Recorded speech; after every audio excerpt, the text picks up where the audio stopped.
I don't know why Chris is dancing. I'm still waiting for the pass interference call. Hand fighting. I think a commissioner's going to announce something. There's going to be an appellate court like that. You guys think this is over? This is not over. It doesn't get to end that way. Mutual combat. It's wild. So we're going to be watching ESPN, and then all of a sudden a yellow flag is going to I expect it to be breaking Get news up. Wait, during what? the It's like show. No, I expect during the show for there to be breaking news sounder, just like yesterday with McDaniel, and it to just be, and just they've declared because they can, because this is all for made for TV entertainment, that the flag should have been thrown, and we're going to go play it again on Wednesday to see if we can change the result of that game because we like Trinidad Chambliss, and that's a fun story.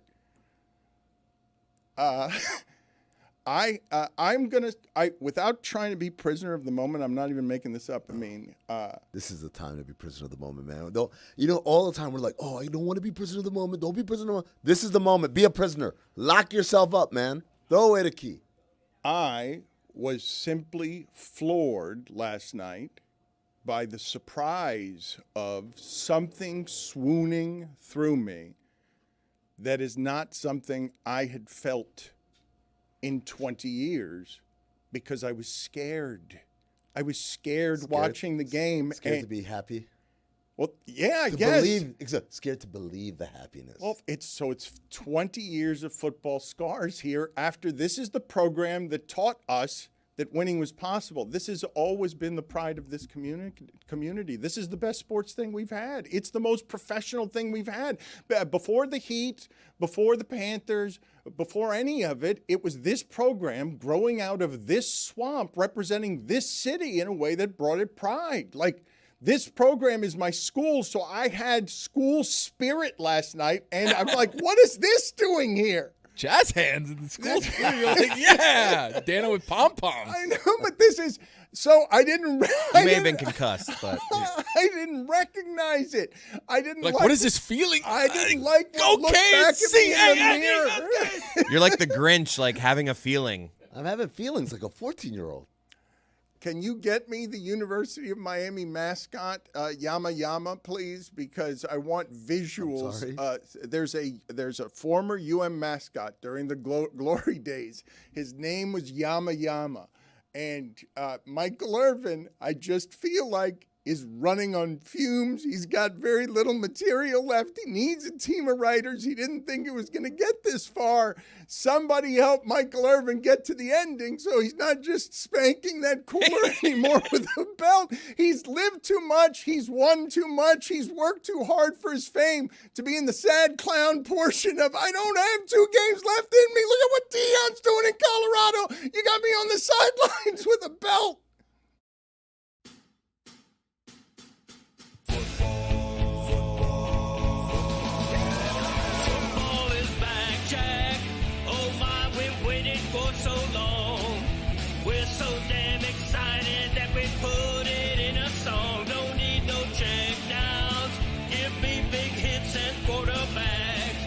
Fantasy team from falling off the track. Football is back, Jack. Whether on the ground or through the air, when the chips are down and you throw a prayer, when your team is primed and on the hunt, it's 4th and 10, you refuse to punt. When the shoulder pads and helmets crack, that's how you know that football is back, Jack. Let me hear you say, football is back, Jack. This high is wild and out of control, and we're gonna ride it every week till we reach the Super Bowl. Don't need no check downs. Give me big hits and quarterbacks. If you say this game's the best, I'll say it's a gag. Football is back, Jack. Football is back, Jack. Football is back.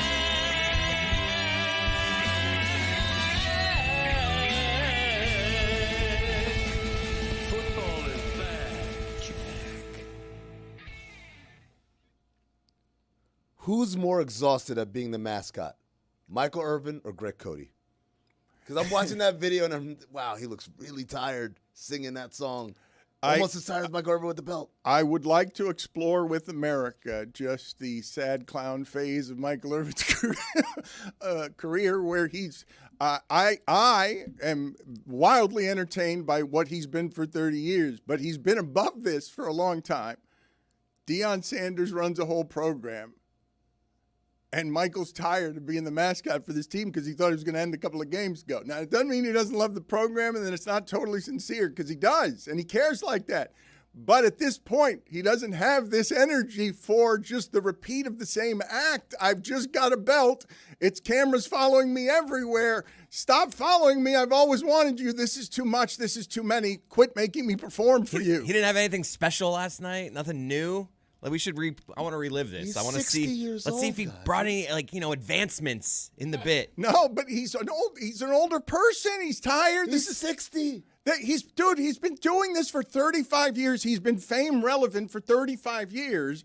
And he does care about this program, and he's the perfect mascot for it. He really does care. I'm not making up the stories when I say he went to the Dallas Cowboys. Okay, look, all right, forgive me for a second when I go historic on this, because what happened to me yesterday was weird. I've rarely experienced in my entire career all the things I felt yesterday that had very much the center of them school pride.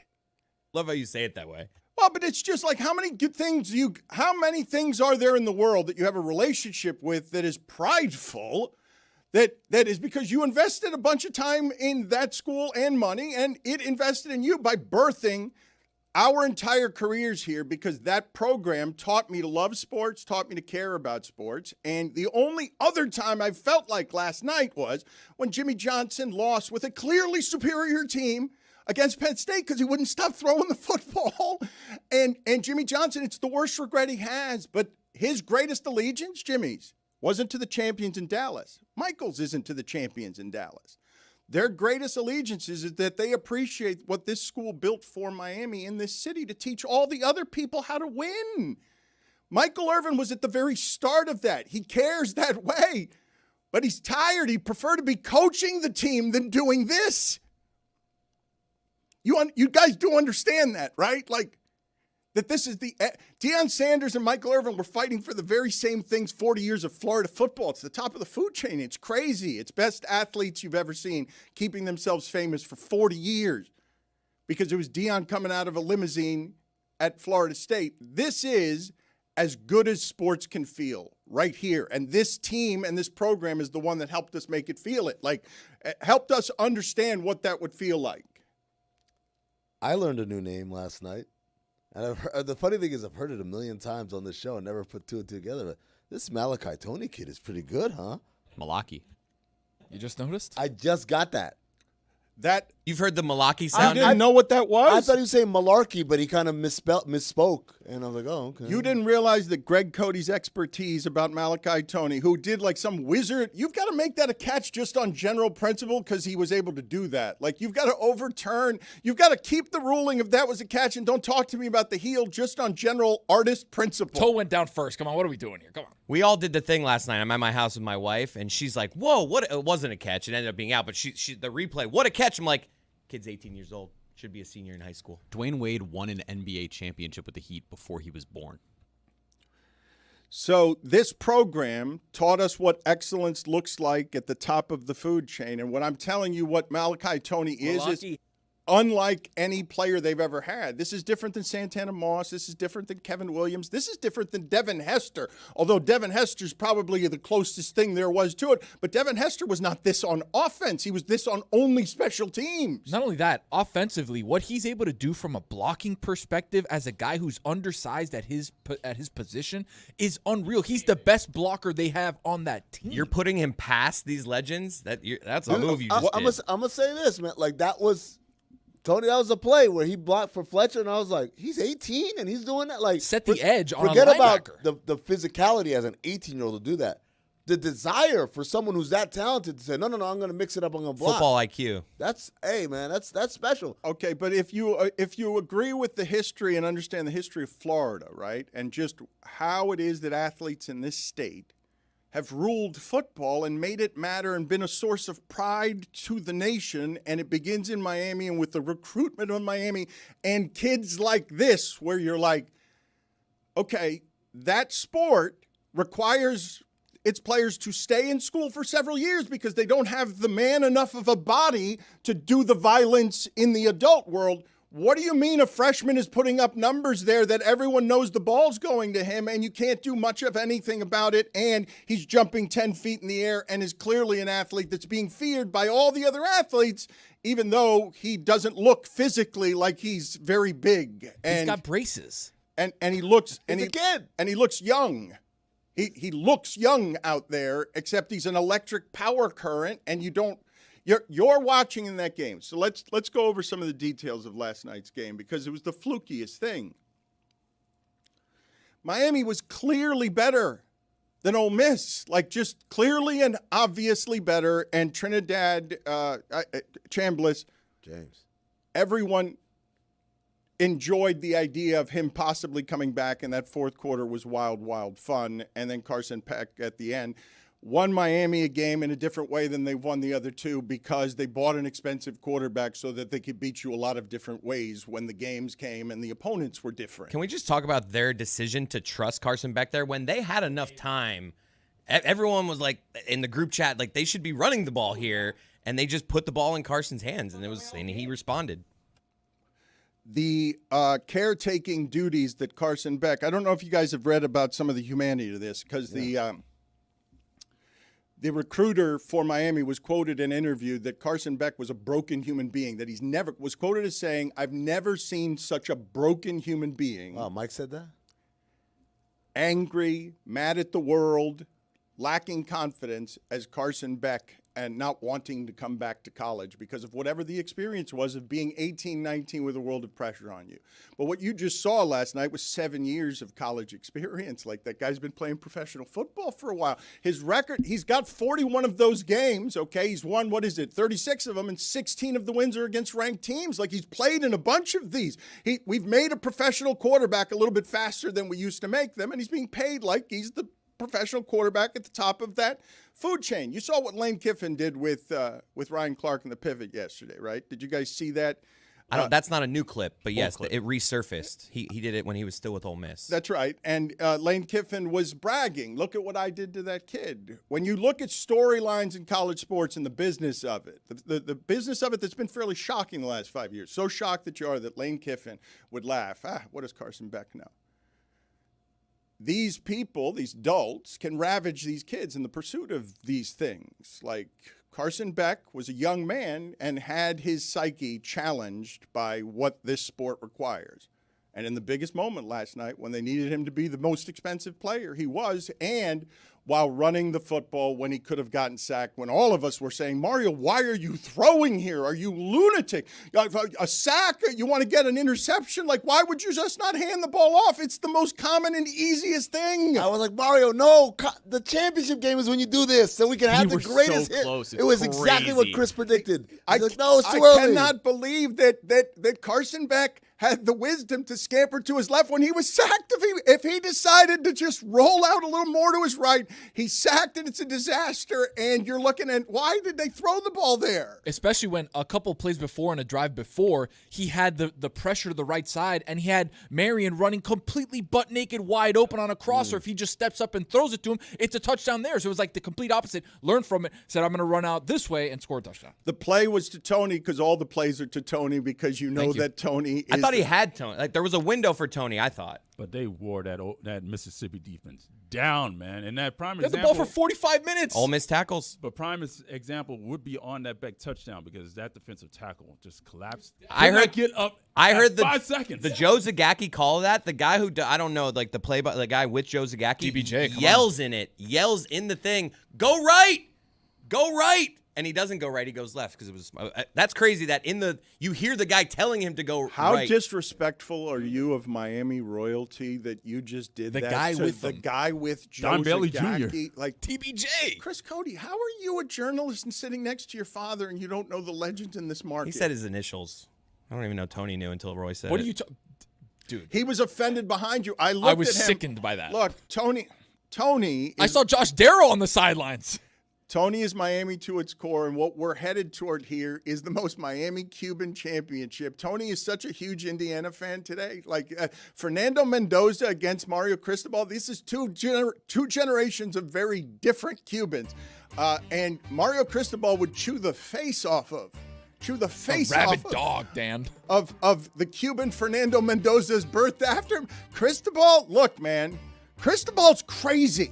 But wait, He's the best of us. He is the best of us as a Cuban man, more willful than all the other Cuban men, will absolutely be more man than you are a man always and forever. He's nuts. There was one point where his eyeballs were about to come out of his head. He did not want to be hugged after that. Oh, yeah, that was It's great. not done yet. This is a crazy person. Look, this is the best of us. Look, I'm not kidding you when I say if I could make a Statue of Liberty for the Cuban people in sports, it would be Mario Cristobal. Wow. Bug-eyed, crazed as a representative of our people and what they can do. No time for joy. Get out of my face. I'm going to go punch Indiana in the face. Where's that Mendoza? Where's that Mendoza so I can chew his face off and show him the younger generation doesn't know shit? Dan, we're on the precipice of the most Cuban campeonato ever. They were In doing any sport. cafecito before the game yesterday. That's something they've been doing for a long time, which is a beautiful thing. I think everybody needs to get a little extra juice, right? That's what people aren't realizing. If you get the Cuban coffee right before the game starts, you have an unfair. You got a PED. PED, yeah. Absolutely. We've You've got been a PED saying this. situation. You don't have to go poop? This happens to me. It makes you run faster. Trey Wingo's entire career was getting. You guys saw it happen at the Super Bowl. Trey Wingo's career was derailed by when he started having cafecitos around here. Couldn't handle it. He went too fast. He went too far, and he got addicted to them. And his career was never the same after that. It's a shame. Cannot believe that guy tried to hug Mario Cristobal during the game. He's pissed. He's pissed. How funny. Like that's legitimate. Look, that's not performative. He's No. legitimately pissed. So, Tony, but you recognize this person. This is your father. 100%. This is your father. You tell me, Tony, you're confident about a million different things. You tell me, how would this go, a fight with your father? Not well. It's got the old man strength. He still grabs my wrist sometimes where I'm like, hey. No, but it's not that. It's your father's got the chew your face off Cuban will that Cristobal has. It's a different generation of people. Look, I'm scared of Mario Cristobal. I've always been next to him at school. I went to school with him. I'm next to him, the critic, and he doesn't respect Wait, that. you He's went to school with him? Yeah, I went. Why hasn't he been a guest on our show? He's a guest on every other show. Zaz got him. Well, because he looks at me and he's like, look at what this guy did with the Cuban stuff. He just criticized people and he's a clown and he makes jokes and stuff. Look at me. I'll eat your face. I'll go to FIU and eat your face and then work for Saban and eat your face. And Le Batard, I'll eat your face. And I'm like, yes, Mario, you would. You and your brother. You got me. You were, Mario, you've always been tougher than I've been. What kind of Cuban are you, Dan? He say, oh, Mario's this kind of Cuban. What kind of Cuban are you? Can't tell if this is helping us get him or not get him. This on is the the show. most Cuban. We're headed toward the Cuban Super Bowl. We need Indiana tonight, Dan, in the worst way possible. Because Oregon, who cares about Oregon? Dan Lanning, who cares, Dante Moore, who cares about these people? But isn't it crazy that Cristobal was the coach at Oregon, and probably there's like sports television executives all over the country like, Oregon versus Cristobal versus former team, that's a good story. And we're here like, no! Bring us the kid that went to the same high school as him. Bring us the kid that wants revenge that Miami didn't recruit him. Bring us the kid that almost beat Miami last year with Cam Ward. And that's where we have the beautiful Michael Irvin on all fours. That's where the first That's time where it it happened. started? That was the Genesis, was the Cal Genesis game. is here? Is she? But we have that situation brewing now where Fernando Mendoza is one win away from shoving it back down Miami's throat if they can get to the national championship game. Who were you performing Genesis is here for? Crushed in this I got room. laughs in that For room. me. Had to stay the course there, Dan. A lot of laughter. Well back there. done. No, but I would like, yes, Tony, Strong I all appreciate fours you right there, doing the show for America, and I don't appreciate Amin doing the show just for himself. And Not you for guys, me. you know what? No. I mean, that joke. Was great. Better not be ruining Minor penalty, comedy. 2 minutes, delay a show. Okay, that's fine. I'll take it. You'll take it. If you said ruining comedy, You'll we're about take to it. fight. I didn't. And I know I could beat you because you're not that kind of Cuban, apparently. No. You're wait Mario a minute. Cristobal. I'll be like, wait a oh, minute. my kind are bad. you? Dan, what kind are you? Yeah, what kind are you? Okay, look. He's You my kind. First, you get out of here. We're going to teach. You a Jeremy or Cristobal?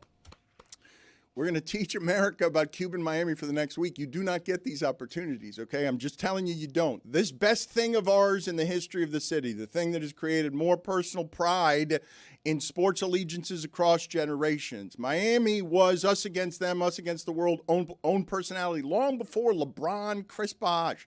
Us against the world started here with this team and this Cuban Miami fractions of community where you've got black people over here, and the Cubans have never been allowed to play in this game because it's always Edgerrin James and Ray Lewis, and they're a lot better, and the Cuban quarterback has been held down. Thank you, Dan. And that's the only point that I was making the other day when I was doing the top 5, and Dan was like, oh, systemic racism against Cubans. It's like, no, we've just never been good enough to do it, right? It's not.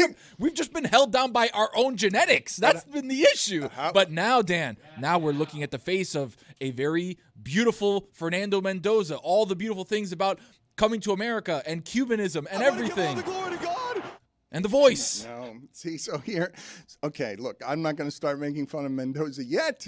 I don't want to be. No, they haven't won time. yet. That's There's why time. they haven't won You're yet. right. Once they win, No, but you're a big. his ass is grass, Dan.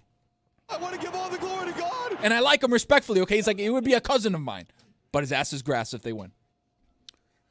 I am having a hard time remembering while I'm watching this game, okay, because it was funny to me to not notice within myself that over 25 years of doing this with all of its labors, the sports fan in you in some ways would have to be so hidden all the time that these guys have made fun of me for years about whether or not a fist pumped in a bar because Udonis Haslem dunked in a Heat game against the Bulls when everyone in Miami was scared that MVP Derrick Rose was going to be able to knock off 3 Heat players who had made our city matter the way Miami made it matter a long time ago with a more dangerous team, a more interesting team. I don't know how interesting you guys find Alabama or Georgia or Clemson. Alabama's hugely interesting historically because it won a long time ago and was Miami before Miami. But when the sport got black, it got taken over by Miami, and then it became too black because black sportsmanship run amok in a complicated Miami got some of them arrested and misunderstood, and that's the program that taught me everything. That's the school I went to. When I say that, what I learned, everything was around the football program. It wasn't in the classes. It was amazing to live during that time when it was being birthed that Michael Irvin would leave the place and be with the Cowboys, winning a champion as a first-round pick, championship, and be calling his old dorm room number just to make sure that somebody picked up a landline who used to be a Hurricane, and he could yell at them about how they weren't doing enough, that they weren't working hard enough. He was still trying to coach them up back then because this community, this city saved Michael Irvin, working against these kids, having to be better than these kids in this city playing football, the most rabid place to play football, whatever you think Texas is. It ain't what Pahokee is where they just burn the sugarcane fields and rabbits come out and the kids go out there to eat because they got to chase the rabbits. That's a thing here. The way football is played here, Michael Irvin defeated and conquered all of it. And when it got to Deion Sanders at FSU, he conquered that too. And they took college football from Bobby Bowden and from the state of Florida, and that's when it mattered. And for 20 years, it hasn't mattered. None of it's mattered. So last night, I get ransacked. I'm legitimately surprised at how much I care and how frustrated I'm getting by I have not watched a game like this since Jimmy Johnson wouldn't stop throwing against Penn State in this Fiesta Bowl in '86 because he was too stubborn to admit my team is so much better than this one that I'm going to find myself in a position when I'm watching that game last night. So many penalties, so much incompetence dropping footballs, so much curse all over the field where I'm witnessing this team is clearly better than Mississippi. They did the stats on this. In 20 years, there's never been, college or pro, a game that has that kind of time of possession, going forward on 3rd down and 4th down, making it always, and a team, being in the position Miami was in yesterday. Yeah, the actual stat right here. Only FBS team or NFL team in the last 2 decades to hold the ball for 40-plus minutes, amass over 400 yards of offense, convert 10 third downs, convert multiple 4th downs, and have 4 drives of 13 or more plays all in the same game, regular season or postseason. And they barely won? Bums. Well, so in the analysis, Dropped 4 interceptions. In the analysis of this, yes, 4 interceptions by 6 players. It was 4 interceptions dropped by 6 players. That's an actual stat. It's 6 players had dropped 4 interceptions. And both hands 19 hands there. It's crazy. Both hands on all the interceptions. I want to know how many hands touched the ball now. So let's do this. The reason I guess 12 balls. Louis Riddick has watched a lot of football. He's like, this is I've never seen this. I've never seen a game where there are this many dropped interceptions. And then such weird false starts from the offense after no penalties against Ohio State. But it was just weird. If I had said to you the game that was played by Miami had been coached by that disaster center that is the coaching carousel at Mississippi, you would have said, yes, that's what a team looks like when it's poorly coached. That Miami did everything to lose that game. Every single thing to lose that game. You had Malachi, 18-year-old, like number 73, made 2 bad false starts, and he literally had his head down. An 18-year-old Malachi Toney in the huddle physically lifting his head. Oh, but the thing we forget, they're learning how to play football. And I know that's pressurized and all of that stuff, but a guy does 2 false starts in 5, like 2 false starts in 5 plays when everyone is watching what's happening out there. And it's not like Miami didn't come in with the game plan of absolutely knowing, we're going to maul these guys up front, right? It's going to be 2nd and 3 all game because they're just not going to be able to keep up with this physically. If that's the game plan and you're screwing it up and everyone's watching on television, it's the most pressurized game you've ever played. And I know he's a big dude. You're a kid in there, man. Those are kids trying to learn how to play football in the middle of that. Now we're paying them more than we ever have. So Inez Cooper has those 2 false starts. But remember, listen to what Jeremy said. They had the ball for 45 minutes. Like, he's there down, and they're running the ball, and they're pushing that line for so much that at a certain point, Cooper's like, I got nothing left. I'm falling back here. I can't hold myself. It had so many penalties. It really is rare to see 4 dropped interceptions. You never win that game, though, Dan. Like, when you have all those Y'all penalties, felt it, right? That they were going to lose. Of course, 100%, because you can't give four interceptions away and then I was not doing show content. What's funny about some of this stupidity is that Zaslow's joining us now from the Peach Bowl, because when it is you think of the most Cuban Super Bowl ever played, you see that face, Zaslow's. And hey, guys. I'm glad that reading light is still on. Whatever. Wait a minute. So can you turn it off? Do you know how to turn it off? It's very bright. You got to read. And I mean, I'm going to do this to you again. Okay. Minor penalty, 2 minutes, delay a show. Just like Inez Cooper. Reading light commentary. He wants to do his own thing today. Every day. Yeah, well, yes, every day. But I need your help today because it's a big day in Miami history, and we got the basketball guy here and old Georgia Tech breath. Like now it's time for big boy football that Miami's always played and Georgia Tech never has. Miami's won the championships. Look, you know how close Miami is to like 10 championships, if not for a bounce, and 2 if Florida State can make a couple of field goals. Like the entire history of this sport over the last 50 years runs through this city, through this program. And when I tell you it's the greatest professional pride in sports we've ever had in this market, Zaslow will not dispute that. I don't believe, even though he's a Panther head and he's a Heat guy, but this even predates you. He's a Gator. And Zaslow, because he lives in Miami and because I think he learned about some of what those Miami histories were, Zaslow knows the history that's running on that field yesterday and all of that was happening. Correct, Zaslow? You experienced all that emotionally, right? Yeah, it's why, like, when people ask, oh, you went to University of Florida, how are you a Canes fan? You don't understand. Like, the Canes they're treated like a professional team. It's a small private school. Like, no one went there who roots for the team.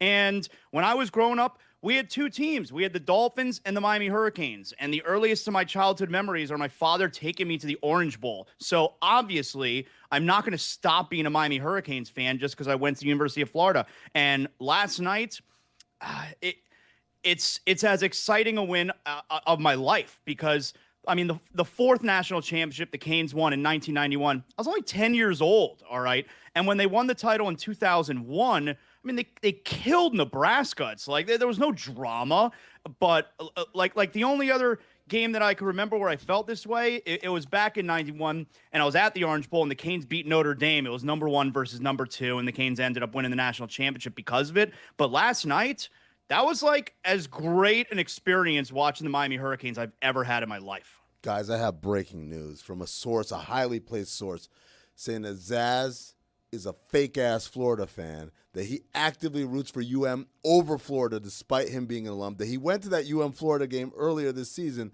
and rooted for the Canes over his Gators.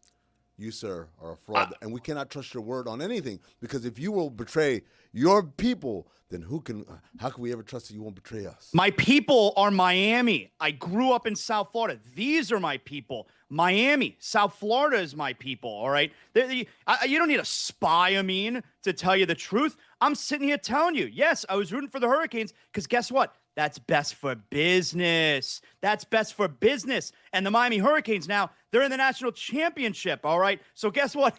Business is a booming. Just like Udonis Haslem. Zaslow That's right. He went to Florida. You got a problem with Udonis Haslem, Zaslow, would you be willing over the course of the next week to have a Cuban makeover given over by Tony? I think. Wow. I think Tony, Jeremy need to teach you how to be Cuban. Who? Tony and Jeremy. What does Jeremy know? Jeremy's I'm Cuban. Cuban B. What is yeah, but I want to be know? more like the Tony Cuban, Thank less you. of the Jeremy Cuban. Well, but here's what's happening. This is what we have to teach South Florida, because I don't think South Florida understands this particular part of what we're talking about, different Cubans. One of them is Cristobal. Tony doesn't want to fight his dad. My dad is some of this. It is, what do you mean you're going to take our freedom? Fuck off. We're going to be better at sports than everyone. And while my people are, we were doctors on that island and it was lovely. And then communism took over and we came over here and had to be plumbers. And, we will absolutely eat your face with our will. Yeah. My father pushed me to the brink of hell so we would get good at things. I am a coward compared to whatever Cristobal had going on in his family. Because I'm telling you, Mario is the least crazy of the two. His older brother was crazier than that. His older brother was crazier than that, and that is not what Fernando Mendoza is. It's what he was raised by, it's what he was raised by, but it's not what he became. What did he become? Jeremy. I want to give all the glory to God. He became a Jeremy Cuban. Am I wrong, Tony? Jeremy, go do a Venn diagram of Cubans. Okay, I'll explain it.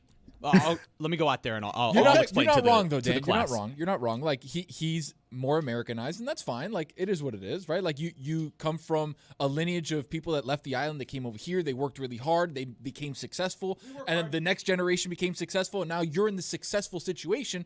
And sometimes when it comes to sports, it's very difficult for those kids that come from successful situations to give more and to be more. And now we see Fernando Mendoza rise to the top, who can have a Heisman Trophy, a national championship, presume it, and maybe be the number 1 pick. Like, that's a very small class. If I can just sort of explain the Cuban ethos briefly to you, for those of you who just love the beloved Papi, and he was a workhorse, he is a workhorse, like helped me till the very end of his tired career. My father helped birth 2 artists in a community like where it's important for us to create, because they wanted to give us freedom. We had careers as artists, and it's because my father's an animal. He's an animal for work. He's an animal for work, and he is built of the same cloth that whatever it is that Cristobal and his brother are built at. And they're always been, and they always will be, tougher than me and my father, because my father would tell you at any turn, better to live as a coward than die a hero. And I'm telling you, my father's an animal. Like he helped raise 2 artists, like 2 people who work in the arts, I should say, made careers in the arts. So to answer my question earlier, you're a Fernando Mendoza. A little Cuban, bit. yeah. I'm closer to Jeremy. I'm interested to see where Dan falls I'm in a this. little bit closer to Jeremy than I am to Tony, and I don't think Cristobal respects it. That's why we can't get him on So the it's show. it should be me interviewing Mario instead of you. Is that what I'll it is? pitch that. Yes, for sure. Cristobal and Sedano are best buddies because Sedano, where's he they're fall the in same this? kind of Cuban. Jeremy, No, put Sedano on there too. Cristobal is best buddies with everybody who does a show here other than us.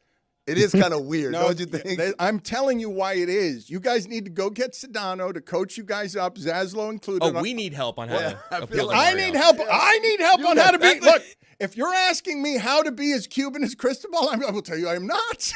I had it easier than he did because my dad probably wasn't quite the animal his dad was. You're saying his dad wasn't saying it's better to die a coward or live a coward than die a hero? I am telling you that that Mario Cristobal doesn't respect. You need to go to Cuban boot camp. Maybe Tony will bring you there. over the next week. Mario Cristobal I like that does idea. not respect me, and I don't blame him. I don't blame him because he looks at me and he's like, "Oh, you're the critic. Do you realize that I was fighting people like Cortez Kennedy and stuff, like biting their knees, and you're going to come out to practice and write about it?" And plus, you're a big guy, Dan. He probably saw you and be like, this guy can get on the offensive line. What are we doing here? So Russell Maryland and Jimmy Jones, okay, and Dan Le Batard. Starting guard. I don't even blame him. He's like, you just got in the way. You were writing about how Leonard Conley was stealing from other teammates. And you were the snitch journalist who was around the program and made his career off this program. Like, legitimately, that school taught me everything, and it wasn't in the classrooms. It was these ridiculous teams that I remember that. that taught all of us. Zaz, I'm not wrong, right, when I say that the University of Miami has always been the standard for what professional sports winning is and this excellence is in this city. I try and explain to people, and it's hard for them to understand because it was so long ago. Like, the Heat have had this town, for the longest time, and then the Dolphins had it before that. But when the Canes are on top, when the Canes are the number one show in South Florida, there's a different energy, man. Like, it's above all of that. So it's really cool that we're back in this spot. Isn't it just because they're on top right now? Yes, for sure. Like at the Heat, Yeah, but yes. if the Heat go out and get like whatever Giannis, and then they rip off like 4 in a row, we're gonna talk about, oh, you know what, man? Like, But that's it's a different energy when the Heat are on top. this is why people could rightly accuse anyone in Miami of front running, because most people do not care the way Mike Ryan does, and he cares almost as much as Cristobal, as he told you this week. You know how much I care, Dan. If you think I care the most, no, Cristobal cares more than I do. Breaking. He's traveling with the team. He's spending money with the team. I felt good for Mike last night. I will be honest. Well, and nervous for him late in the game. Of course, because you were so clearly, that would have been so heartbreaking to But there lose. are times where I'm like just looking for content and like maybe this I got out of content and I was just like I kind of just want Mike to be happy. One of I those, did. One of those interceptions where the first guy didn't catch it and then the second guy didn't catch it. Oh. I was like, oh, this would be great if Well, this was the reason why they don't win Late in the game, I was when Mario's like deciding on whether to call that timeout with like 25. I was just like, oh, he could screw this up. Yeah. But he didn't. You guys know, right? Because we're talking about things getting pressurized in Miami. I hadn't realized this. I saw the stat and I'm like, this can't be right. Miami has won more in the postseason, the stat was, in the last 3 weeks than they had in the 20 years previously, because they haven't won any of these bowl games either. Like, you go from being the best thing and then going on probation. And all of these coaches, Larry Coker started like 32-0 or something and never worked again meaningfully because everyone knew, no, that's ridiculous. What you had there was ridiculous. You can't have Portis, McGahee, and Gore in the backfield and only win 32 in a row. You got to keep winning, and then Ohio State throws them. And it's ridiculous. The whole story's ridiculous, right? Coker went from just imagine somebody bursting onto the scene and just going undefeated for 2 straight seasons just because he had the previous guy's players, because those teams were so much better than everyone else because they'd all come through Florida. They'd all come through whatever.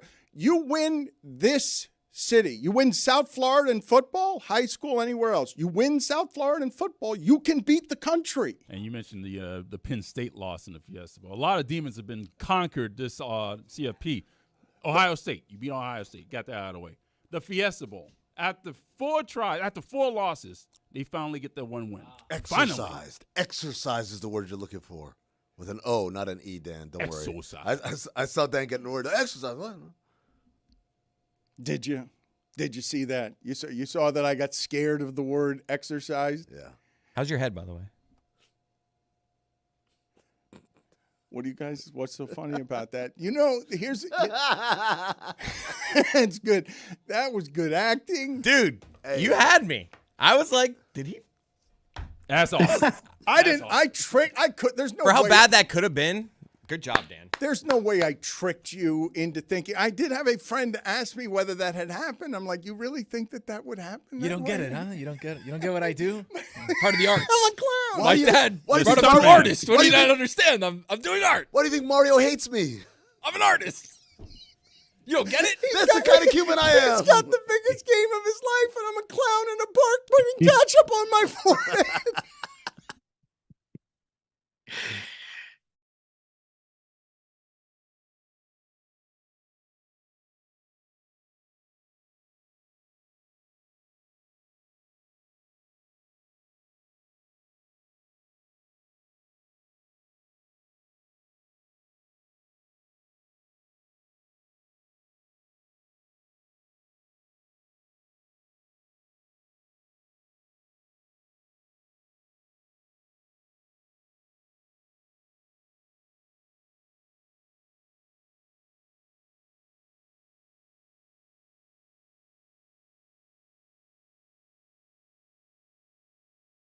And here's some Shakespeare, as done by the Dan Le Batard Show with Stugotz. We've stolen the exclamation point officially from Get Up. It's put after the word show.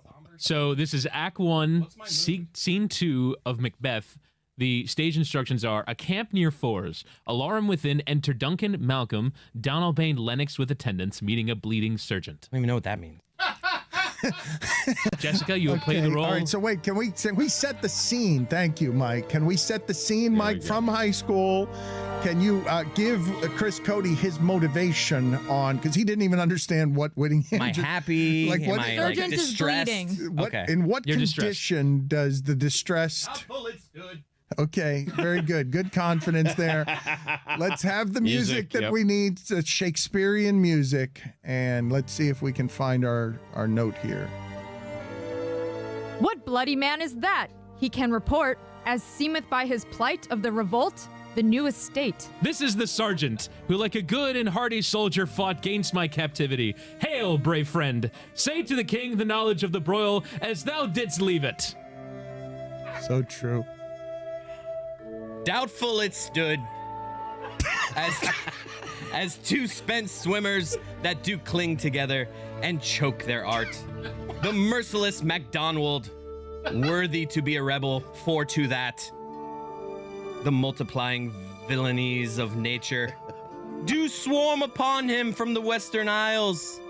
Of kerns and Gallowes glasses is supplied, and fortune of his damned quarrel smiling. Showed like a rebel's whore. Showed like a rebel's whore. But all's too weak for brave Macbeth. Well, he deserves that name. Disdaining fortune with his brandished steel, which smoked with bloody execution. Yes. Like Valuor's minion carved out his passage till he faced the slave. I feel your distress. I really do. Which ne'er shook hands nor bade farewell to him till he uniseamed him from the nave Rolling. Don't let them deter you. to the chaps and fixed his head upon our battlements. O valiant cousin, worthy gentleman. Ah, as whence the sun gins his reflection. You missed your cue. Shipwrecking storms and direful thunders break. So from that spring whence comfort seemed to come. Wait a minute. There wasn't a question mark there. Discomfort swells. Mark, King of Scotland, Mark, no sooner justice had with valor armed. Oh, you think he's done? Humbled! Compelled. These skipping kerns to trust their heels. Not compelled. We need compelling. But the Norwegian lord surveying vantage Which is it? Furbished arms. Vintage or vantage? And new supplies of men. All right, we've begin a fresh assault. We've tested his This day, endurance. not this. Our captains, Macbeth and Banquo? And scene. You almost made it to the finish line. You started leaking confidence. It was not unlike the race outside in Freedom. You were very confident for a moment, and then you fell at the finish line. But Showed his long crack. Excellent, Chris. Excellent. Vintage, vantage. Long white crap. Coppled, compelled. Ah. Mike goes to Vegas, gets drunk, and Roy has to finish his hockey segment. Mike Ryan has landed in Vegas. God knows what time it is right there. God knows if he's slept at all and what kind of intoxicants he's on. But let's just play sound from Mike Ryan. He's not chasing the Jokic brothers in Denver. That's a meme. But let's play the sound.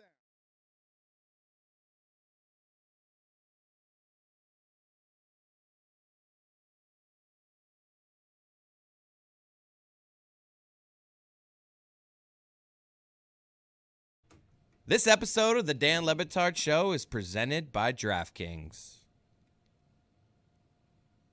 DraftKings. The crown is yours. I cannot remember the last time I was as scared around sports. It had to have been heat related. It had to have been at the beginning of whatever that was. But as scared as I was when the voice for college football, Chris Fowler for Generation on video games, just barks. And Miami has completely unraveled. Like the ice that blew through me where I'm like, no, how did I care like this?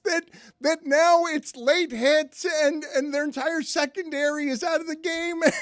And at the end of the game, they did not know what they're doing. They had to burn a timeout because they had so many secondary players. One of them gets ejected, and so they're stuck with a whole bunch of guys.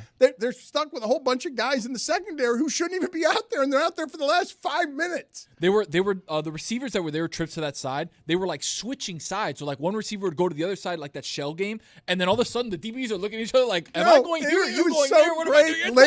Lane Kiffin's assistants put together in a couple of days. Like as soon as Miami's backup secondary got in the game, all of a sudden, oh look, they can't be stopped. Hey, how about cover the tight end? The guy was on the corner routes. He's 300 pounds. He can't see him. He's massive. The guy's just running naked out there. He's catching balls, catching the touchdown. Wasn't anybody within 50 yards? They were playing with a secondary that was never supposed to be in that position. Who's got the tight end? I don't know. The fourth time he's caught in a pass. So, Chris, there's a lot of specifics around the game that I want to get into, and I also understand that it's a giant football weekend. We've got 5 straight days of football playoffs that started last night with that, and a huge bunch of interesting things this weekend. But I've also got Zaz here, and I don't know whether Damashek wants to talk about the Miami game or whether he wants to talk about the NFL, but I'd like to take Zaslow and Damashek and see if we can make both of them more Cuban, to have them be more Cuban representatives. We need Mendoza to win tonight. Like, I don't know that I've ever rooted for a team outside of us. I don't care about anything here but storyline. Please give me the Cuban Super Bowl. Please give me the ability to explain to people the difference between Jeremy and Tony and why Tony might not respect Jeremy in the arts. What? Well, I don't think... Tony, we have a real chance to teach America about what kind of Cuban you are and what kind of Cuban Zaslow can probably try to explain to people Cristobal is. We can pass Zaslow for a Cuban uncle for sure. Like that has. Come on. As long as he doesn't say anything, we got him. We got him. I know 3 guys that look like Zaslow right now. Soda drinker bodies? Exactly right. With the bald head, respectfully. With the bald head, with the look, big ass head. But if we put a cigar on that guy with una guayabera and a little gorrita, this guy is locked. And we can take him to Calle Ocho and just pretend he's mulo. Yo, shout out to Jesse. No, don't talk.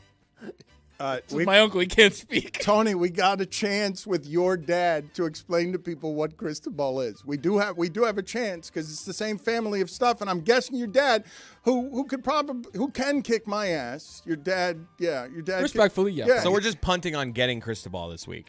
No, I can get him. I can get Yeah? him. Yeah, I believe mean, that. If we pitch, I can hey, get him. I would argue that Zaz this could get him. last hour and a half not helping our Well, case. I know Zaz could get him. You know how I know? Because he got him. Zaslow, what do I do from a creative standpoint? Do I go to Damashek in the NFL, or do I stay with the University of Miami? Because this kind of story comes around for a week, one time every 20 years. I mean, are you kidding me? We stay with the Hurricanes. That shit last night was awesome. Are you crazy? We keep talking about the Hurricanes here. I was watching the game last night. I watched it in a bar here. I'm at the Peach Bowl, of course. I watched it at a bar here. And by the way, I'm not going to repeat the hotel that I'm at because I was getting calls in the middle of the night. Of course, you're an idiot. I mean, of course, you're an idiot. Like, why would you do that? That was obnoxious. Man of the people, that's why. Yeah, and the light is still blinking on the phone here in the hotel. I haven't even listened to the messages, all right? But that was poor form. Poor form on my part. Hold on. All right.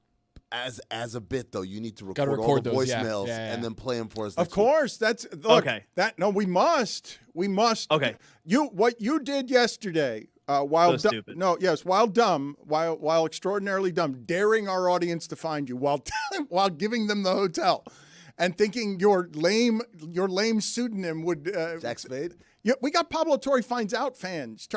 Come on, Zaz, pick up your game. Wait, where is How'd this? they get my alias? Damashek, what would you advise us? Because I've told people Football America is a great show, and I'm positive that whatever enthusiasm you have for this weekend, Damashek didn't have enough time. Probably could have made an episode 7 times as long, just in interesting storylines. What should I do here, Damashek? Because I think I should stay with the University of Miami, too. Well, you got the U. I'm very excited for all of you. Muzzle tov, as they say in Havana. And That's not what they say there are in the Havana. NFL playoffs. Perhaps the wild card round, perhaps, is the greatest weekend in sports if the divisional round of the NFL playoffs isn't. Option C, we could talk about the red-hot Pittsburgh Penguins. 6 straight. Look out. The Wales Conference Finals is coming. Florida Panthers, Pittsburgh Penguins.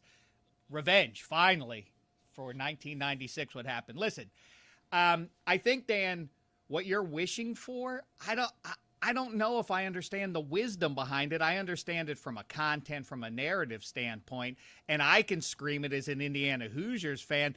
Vamos los Huracanes, pero Fernando también. I think this is going to be a spiritual nightmare for you if it happens, right? Well, I just want Tony. I want to play in this I playground. want Tony to have the avenue to explain through Zaz and others what this representative of Cuban Miami is and the differences between. You guys understand we're headed for Cristobal wandering into this game with a club in his hand, being, I will chew to death anybody who's in my face. Get off of me, Jason Taylor. Don't hug me. I'm going to kill that Mendoza kid and all of the weakness that our generation spawned. I mean, you kind of nailed it. There it is right there. No, but Mendoza doesn't know shit about winning football at this level. I was fighting Cortez Kennedy at the knees. Does Fernando Mendoza know who Cortez Kennedy is? He's a big hardo and all that is Cristobal. It's good and fun stuff. I just think that, everybody has seen The Incredibles, right? I know Zaz has with his little ones. And, the bad guy, the bad kid, Wait, the Zaz, the have you toe-headed kid. Hold on, Dave. Zaz, have you seen The Incredibles? You know I have. I'm a big movie guy. No, you're not a big movie guy. That's why I had to stop Dave Damashek in the middle of his speech. Well, you're stopping that everyone movie- at odd turns today. If justice were served, that would have won the Oscar for Best Picture in the year it was released. It's dynamite stuff. Either way, the bad guy in it says, when everyone is super, no one is. And as far as that goes, Miami residents who love football and love the U and are Cuban and want to root for Fernando Mendoza are not allowed. I am laying it down right now. You choose one or the other. When everyone is super, no one is. You do not win in either situation. Put your marker down here and now. Are you with the U or are you with Fernando? Choose. Everyone is Cuban. No one is. That's what he's saying. Basically, yeah, I guess so. Let's go out to You know what it is? It's you know what it is? I can't believe the U V2 TU. The U V2. I mean, can you explain to me what it is that you just reacted to right there? Is UV2 to you? That? Yeah, you get it. Yeah. No, the way that you fell out of your chair because Damashek, yammering endlessly, doesn't see that I'm trying to throw it to Jeremy and just has to get one more. It was a good joke. It was worth it. Ill-timed. It was a good joke. Yeah, great joke. Yes, a good joke, but he needs to give me the space to throw the thing out to Jeremy so he can be taught how to be Cuban. Instead, what he ends up doing is he ends up going for the joke and trampling me. So let's go out to Jeremy right now, because Damashek, this is delicate feelings already. The game's not till Monday night, Dan. It's because he made you choose. It's choose. gonna be a long wait for you if you're this stressed out already. It's because you made him choose, Damashek. He doesn't want to choose. Me too. Go ahead, Dan. Eat you. Jeremy, what are you doing out there, and what do we need to learn about what you're doing out there? So, Dan, I've created a Venn diagram here, as we Cubans love to do, explaining the different types of Cubans. So over here on one side, you have folks like Mario Cristobal, Alex Mirabal, Tony, Pipo, Poppy, Lewis. That's one type of Cuban representation. Then over here, Dan, it's Fernando Mendoza. It's you. Yeah.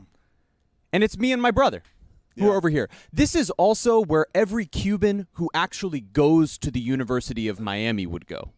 And these are the Cubans who don't go to the University of Miami. But what you have in the middle, I don't like the way he said that, are the people who can play both sides. Jorge Sedano would be over here. Yes. But George Hollywood Sedano, he's over here with me and you. Mike Ryan, when he talks about NASCAR, over here with me and you. But when he's talking UM football, Mike Ruiz. over on this side. Yeah.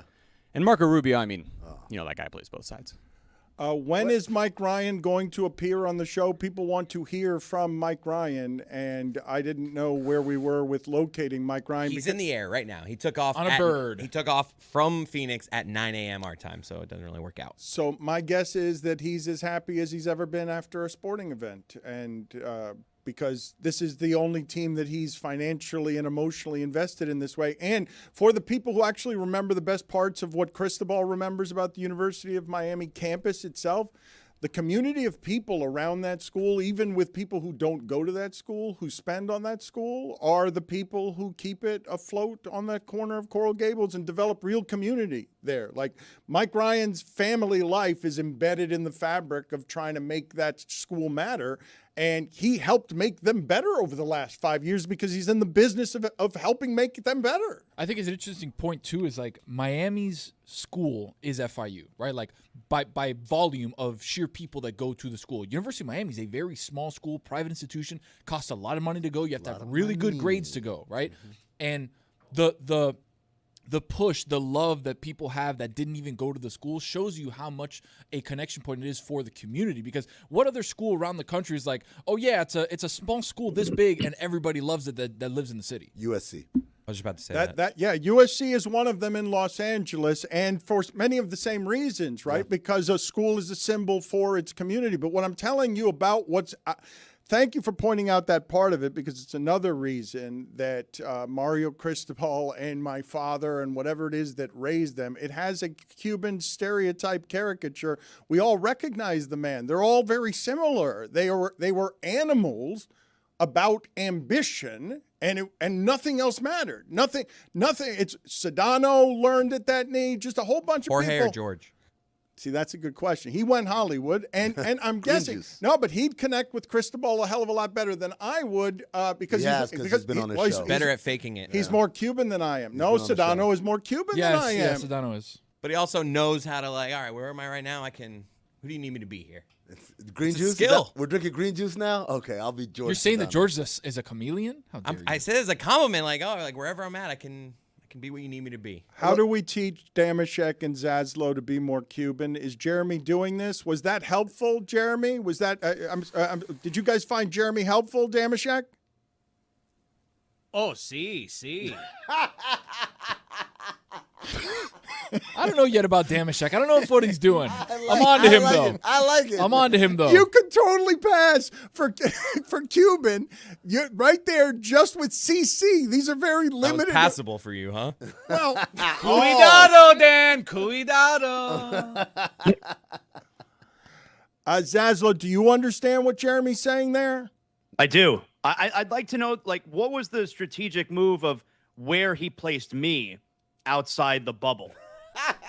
Well, you're just trying to get in. I mean, you're sitting right here, and once you do, you would be here. You have to earn your way over to this side if you're trying to get toward the Toney type of Cuban. But what Damashek brought up, like the people who say Mazel Tov in Little Havana, that's my grandparents. My grandparents were born and raised in actual Havana, Cuba. Also Jews, Cubans. Warren Sapp always says that his classmates called him Sapperstein.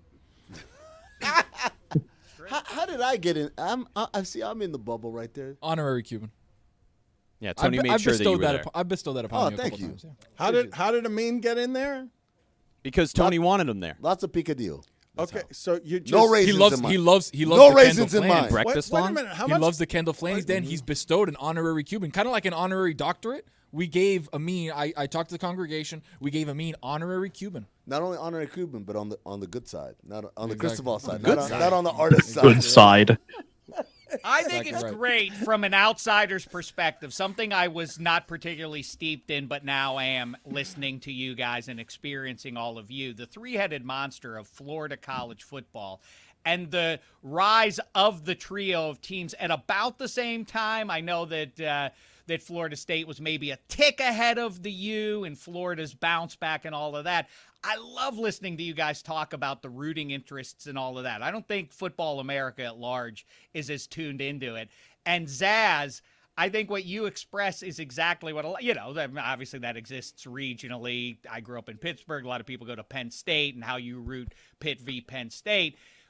When it comes down to it, I've always said, people ask me as a Pitt lover and IU grad, who would you root for in the Final Four between those two? And I've said, it's not an intellectual choice. I have to be in the moment, and my heart and gut will tell me what the answer is to that. If the U and the Gators played in a big spot, you think you would go U over your alma mater? Yeah, I would because again, like best for business. I mean, That's I'm for on. business. What kind of talk This is guy's that? Cuban. This guy started to get one- Cuban right there. No one is listening to Zaslow Show 2.0 to hear about the Florida Gators. They're listening to hear about Miami Hurricanes. So if the Hurricanes are successful, Dave, that's best for business. Yeah, but what Dan's touching on is that's the heart of it. I would go Pitt even over my alma mater because of the roots that go back to my old man and going to the games with my old man and Pitt Stadium and all of that kind of stuff. That outstrips my listen, half decade at Indiana University where I listen, loved it and still love it. And listen, all my pals are at the Peach Bowl with you as we speak. Listen, Poppy, I hear what you're saying. Cuidado, Zaz. Cuidado, y tú. I guess we know what side. Watch out, and you? I slipped up. All right. Again, these are my two Cuban uncles. They're both mute. They can't speak. This is so good, though, Tony. So there's a pig out back, okay? Okay. Yo estoy caliente. Tony, Keep cooking, Dave. Let's put it in your backyard, okay? I don't know if you did pigs out back or not. One of my favorite highlights was bringing Kornheiser's bus came through into a very small Cuban neighborhood to be in the backyard of one of those pig roasts. The uncles who are 14 beers in and they had too much to drink as they started at 11 a.m. and aren't saying anything. They're just standing there. They look like Zaz. Yeah. 100%. Like Zaz can pass. If we put Zaz again in una guayabera and we put him on with like a little straw hat and a cigar with like loafers but with socks on, dude, that guy can stand by like a Zaslow, hachina and not say a word and be completely in. Did you go to high school with Cuban kids? Were you playing basketball against Cuban kids, Zaslow? You must have learned more about this than Stugotz ever did. Yeah, I mean, yes, Stugotz went to high school in New York, right? Yeah. I went to high school at North Miami Beach Senior High. Of course, that was my whole school. Yeah, absolutely. Can we make him Cuban? Cazuela? No. Is that what he said? I have guaraberas in the Zaslow Mansion closet. I have. Say that again. I think there's an update. Jeremy is updating his board out there. Yeah, Zaslow's been moved into the literal right side of things. Right in the middle of it? Yeah, no, I mean, look, we heard what he had to say. If he's all about business there, he's been removed from the outside looking in over here on the left with me and Dan, and he's been moved to the proper side where he deserves to be. Does that mean Damashek is over there with you and Dan? I mean, I think Damashek's on the other side of the board at the moment, but he'll get over there. He's working hard. What if I put the crosses on my face? I knew that Ole Miss had no shot in that game when I saw Carson Beck show up with the double crosses, making a plea to the big man upstairs if Cristobal didn't do it enough. Now, listen, I saw Chambliss also before the big play. Imagine, I find that a little disconcerting if I were the head coach, if I were calling in the play. The whole season comes down to this one, and the QB has time and is lucid enough about his faith that he takes a beat to you and me, big guy. All right, let's run the play. If not now, when? Damashek is the most important play of the game. I guess so. Yeah, Damashek's on our side. Maybe you do one Talk before about the playing game. both sides of it. What about Jesus? I mean, everybody's making their big ploy to him. Whose side was he on? I guess Miami is. Clearly the good guys. Right, I guess so. Put it on the poll. Is Jesus playing both sides? Way to go, Damashek. Way to go. All right? Like, honestly, I mean. He loves football. That's what's clear. They keep talking to him. They keep asking. They keep thanking him for everything that happens. What are you alleging? What are you alleging? You allege that the analysis of that game, this young man who prays with his mother before games, that he would saddle up and say, all right, God, now we ride. Do you think that's presumptuous or that's Derrick faithful? Henry- That's faithful. I don't know what game Jesus is playing, but you saw Sunday Night Football. You saw Derrick Henry, another guy. He has the big cross. He's got lamp blacks on the big cross, but that's not enough. He also wears a cute little nose ring cross as well. Not enough to save the Baltimore Ravens and Tyler Loop making that kick. Why? Because Jesus blocked it. Why did he do that? I don't know. He works in mysterious ways, but he did, clearly. No. All right, put it on. That was quite the gust. Quite the gust of wind First there off, on that kick. Did Loop salute the big man upstairs? I didn't see it. Did he? All right, put it on the poll. I know his predecessor did a lot. Oh, boy. A lot. He wouldn't have missed that one. Put it on the poll. Put it on the poll. Did Jesus Christ block Loop's field goal to deny Derrick Henry the playoffs?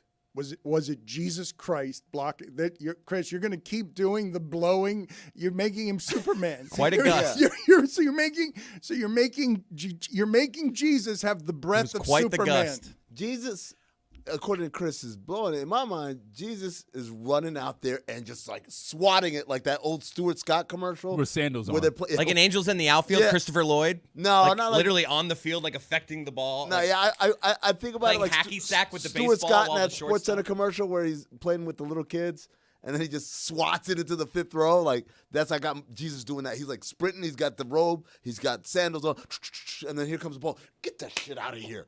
Robe and sandals. Yeah. So you have him dominating athletics in sandals. And then he does like the LeBron stomp. How good would he be? You know what? Instead of Adam Schefter and everybody else who just pretends to know stuff in advance, why don't we get Jesus on a pregame? Oh my God, he'd be the best. Jesus. Oh, he'd be terrific. You know I can what get a else Jesus too? on the Cuban pregame can make show. that Twitter On account. the pregame shows, they all wear cocktail hour Let's do that. attire, and so he'd fit in beautifully with his stylish. It's a movement. great idea. Listen, Jesus on the side with me and Yes. Dan. Jesus on the side with Tony. I do believe that we should absolutely be making the content of Jesus Christ color commentator and just seeing how it is that character breaks down. Studio sports. analyst. He'd also say That's- Mazel Tov in Havana. That's all right. So the issue that I have here, Damashek, and I can do a show for 7 hours today, okay? Because all of this is again. It's just crack. It's just crack. Football right now. The playoffs have started. Look, man. The University of Miami played Ole Miss in a game that mattered and felt like olden times as minor league football now leads us into major league football. 5 days of playoffs. You're going to get ransacked by important football over the next 5 days, and everything that was happening yesterday felt kind of professional except for how Miami was playing. Well, the other thing that kind of undermines it all, and I don't mean to steal from your excitement sincerely, I think it's great. I think the fan bases that are the most euphoric and the ones that I saw, if you're a Cleveland Browns fan or a Detroit Lions or whatever, and you've never gotten over the hump, that's a certain sort of angst. I think where you are, Dan, I've always associated you from a great distance from the You documentary. You are sort of one of the faces of that program during its rise and all of that. And the long wait out in the desert to return to being relevant is as sweet as it gets. I had a guy on my show, my old pal, who's a 49ers fan, and I always say, well, you're one of the halves. What are you complaining about the 49ers? You don't get to do that. He said, do you know if you're 40 or younger and a Niners fan, it's the greatest pain of all. We hear the stories, but we have no visceral attachment to any of those things. So to see it return, to come all the way back around, I completely get it. I assume, I know why you're over the moon about it, Dan. I think it's great stuff. But that being said, it's a little undermined by the fact that Ole Miss's coaching staff may or may not have shown up for the game. It was a little like, this is the greatest tournament ever. Like, I don't know, Oregon's entire backup secondary transferred midweek. So I don't know if the intensity is matched by the actual participants. If we're going to actually talk Zaslow, because you're at the Peach Bowl and because we're doing these imperfect measurement systems to determine champions, like the asinine... Jesus isn't perfect? Excuse me. Oh, boy. Put that on a headline. Dan Le Batard. Jesus, not perfect. Put it on the poll. Who's going to be the character around here that plays Jesus Christ as the sports? Do you realize how funny that would be? Well, there's only one Jew in the room, so. Sitting next to Gronk as Jesus Christ, having takes on the breakdowns of football. The University of Miami playing that football game last night. You're hearkening back to a time where the college stuff felt professional. Everything that's happened here with Lane Kiffin, I'd actually like both of you to break this down for me separately in a sports way. Yes, Damashek, you first. Explain this part to me, okay? If we're going to spend so much time talking about Lane Kiffin, his genius, how important he is, his play calling, and everything else, and if that game is going to be decided so that if pass interference had been called or gets called today, you wouldn't be surprised if Mississippi advanced because pass interference was called.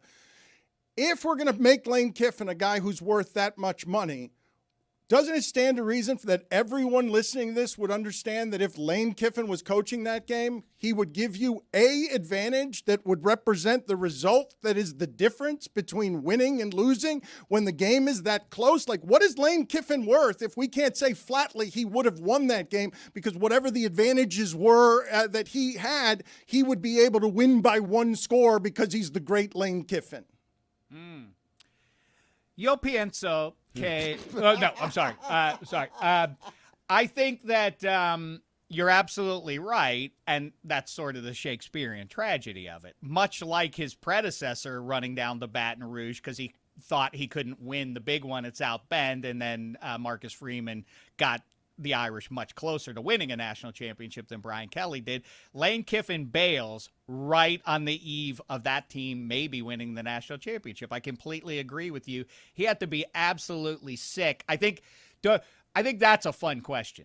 What was Lane Kiffin really rooting for? There? I don't think it's good. I don't think it's good if they win that without him, right? That's a great question. It's a great question. Stefanski's biggest win with the Browns is, and you could say, well, they went into Pittsburgh and beat the Steelers in a playoff game. Now, I mean, whoever thought that was possible as a Cleveland Browns fan, except people sometimes forget Stefanski had COVID and was literally in his Cleveland basement when that went on. Lane Kiffin watching this one, it's even worse. What's the answer to that? If they win it. Saz, what do you think the answer to both of those questions is?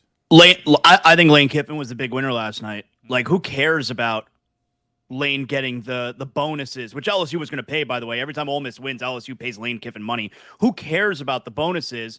Lane Kiffin now gets to say, yeah, like, they couldn't win without me. I don't think he was rooting for them at all this postseason, so they couldn't win without him. It was a close game, and if they wind up winning a close game without him, then it's like, hey, why did we pay this guy all of this money to come over here?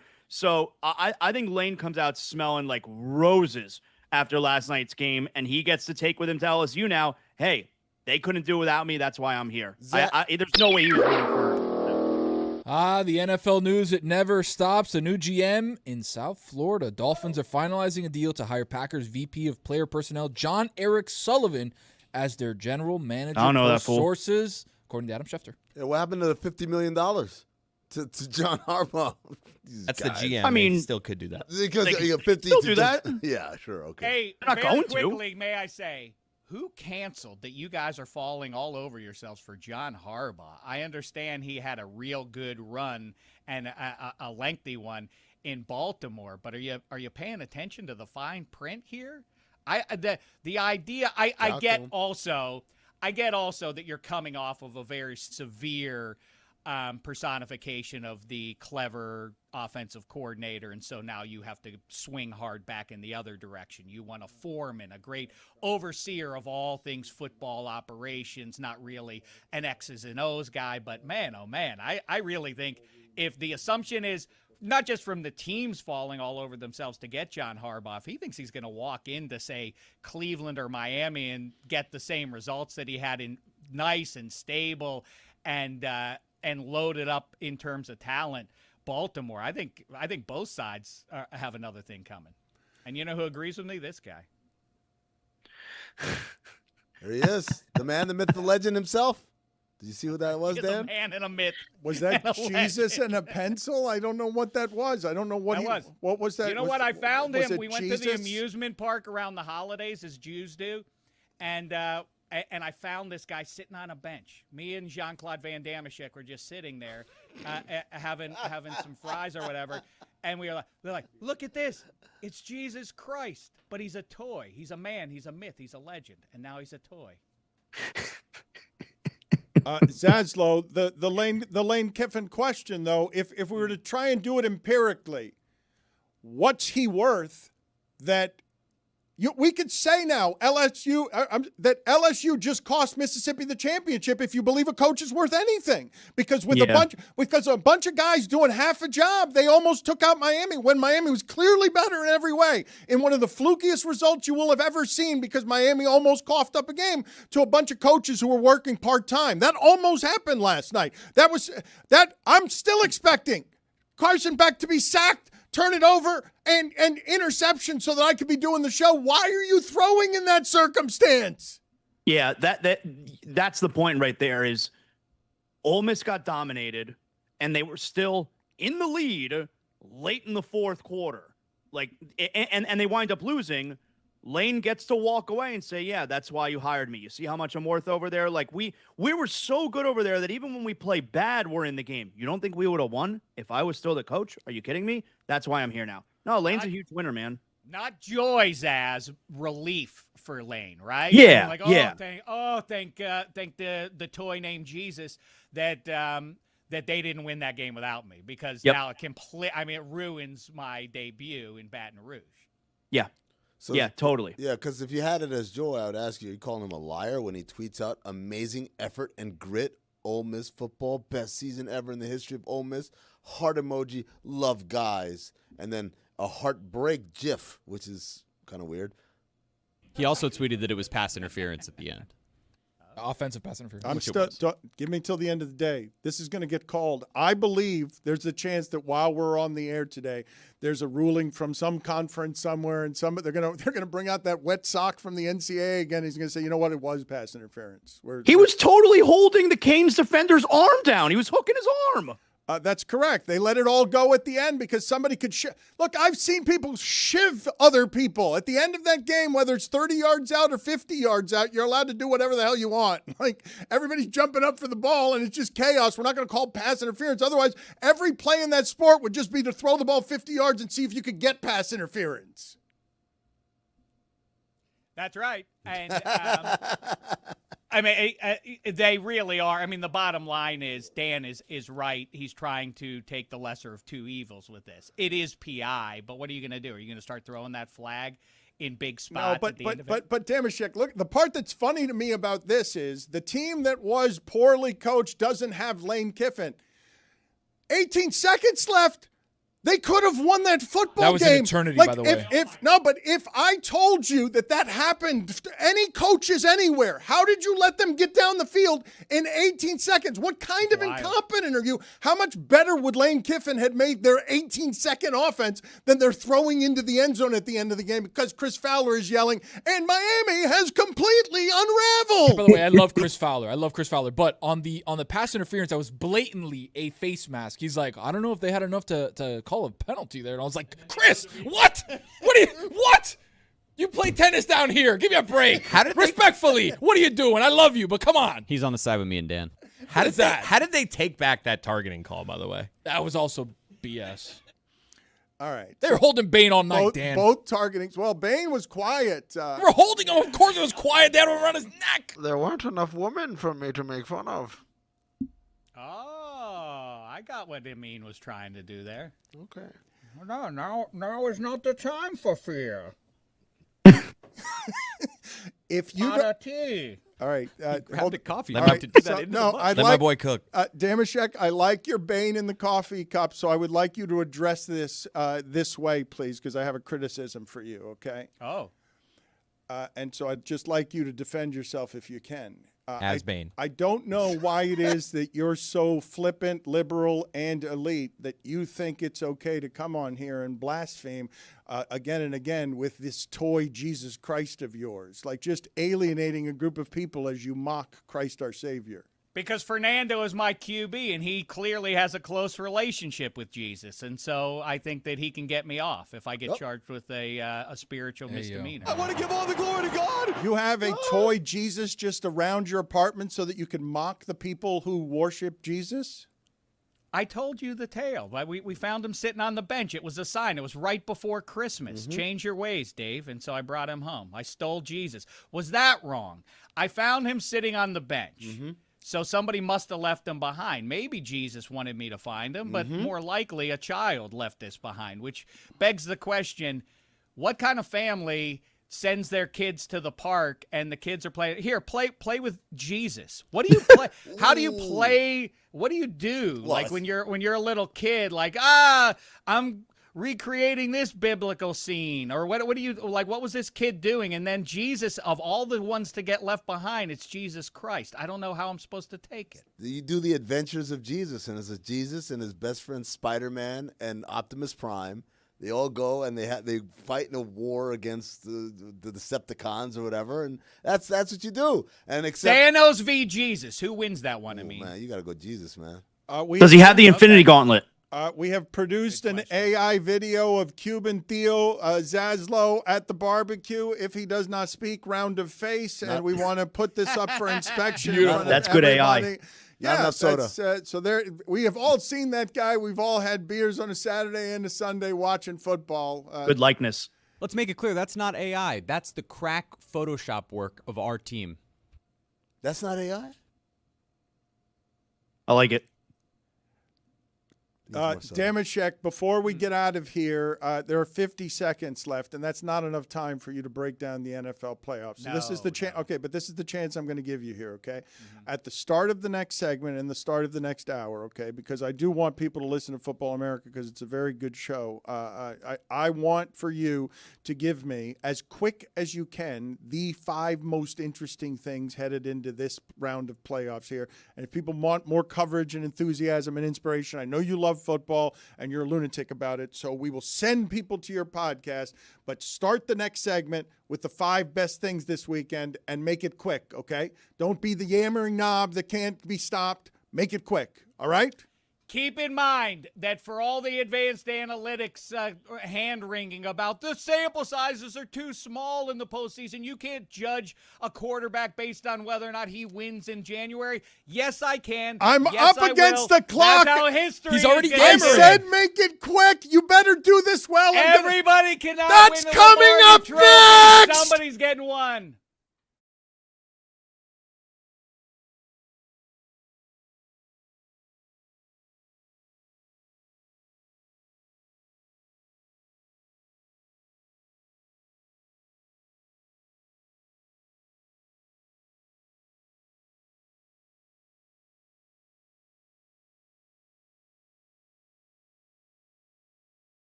Vegas gets drunk, and Roy has to finish his hockey segment. Mike Ryan has landed in Vegas. God knows what time it is right there. God knows if he slept at all and what kind of intoxicants he's on. But let's just play sound from Mike Ryan. He's not chasing the Jokic brothers in Denver. That's a mean. But let's play the sound before we introduce Mike Ryan and his nice hat. I'm actually hearing, we're about to play this sound here. I'm actually hearing Mike Ryan is hopping in the Zoom. But let's play this video first to set it up. All right, is the video ready? Because a lot is happening around here this week. It's crazy. This is a careening clown car that is going to pinball all over the place, and I'm very scared we're going to get in trouble this week because it's hard to keep the lights on, and we shouldn't do any of this stuff live. Let's go ahead and go to Mike's initial report. Was it from the Vegas airport? Was it around slot machines? Where was he? Let's listen in. Howdy, folks. Just here in fabulous Las Vegas. Have a great time. Just landed. And it's going to create a lot of special content for all you guys out there. It's Sunday Fun Day. World is our oyster. And we're just getting going. Where's the Tropicana?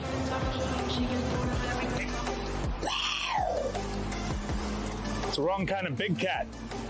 Different big cat's gonna be taking over the strip.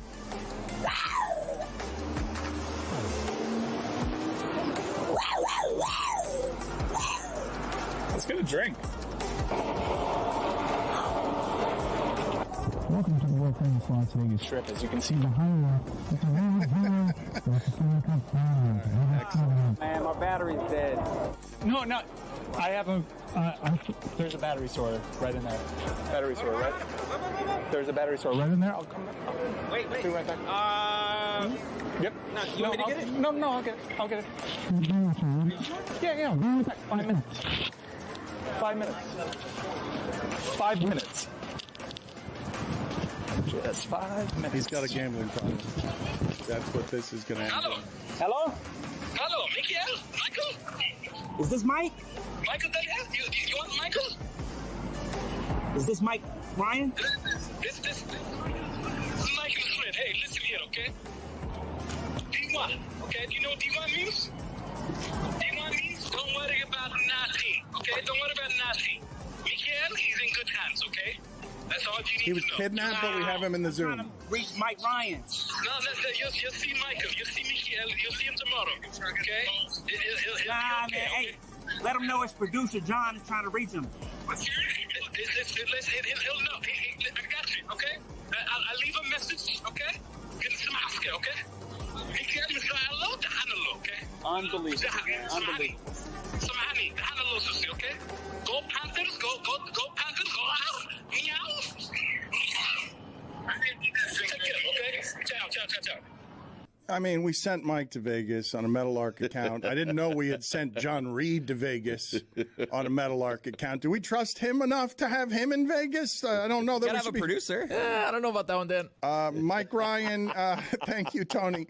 I don't know why he's there on an account. Mike, are you sober? What time is it right now in Vegas? Oh, okay. They got to patch us through. Mike, you got us? Mike, are you there Okay, excellent work by you guys. Thank you. I appreciate that This is a them issue. Ready to go. Your concerns have been validated. But just look at him. I mean, holy shit. I didn't know he was going. I didn't.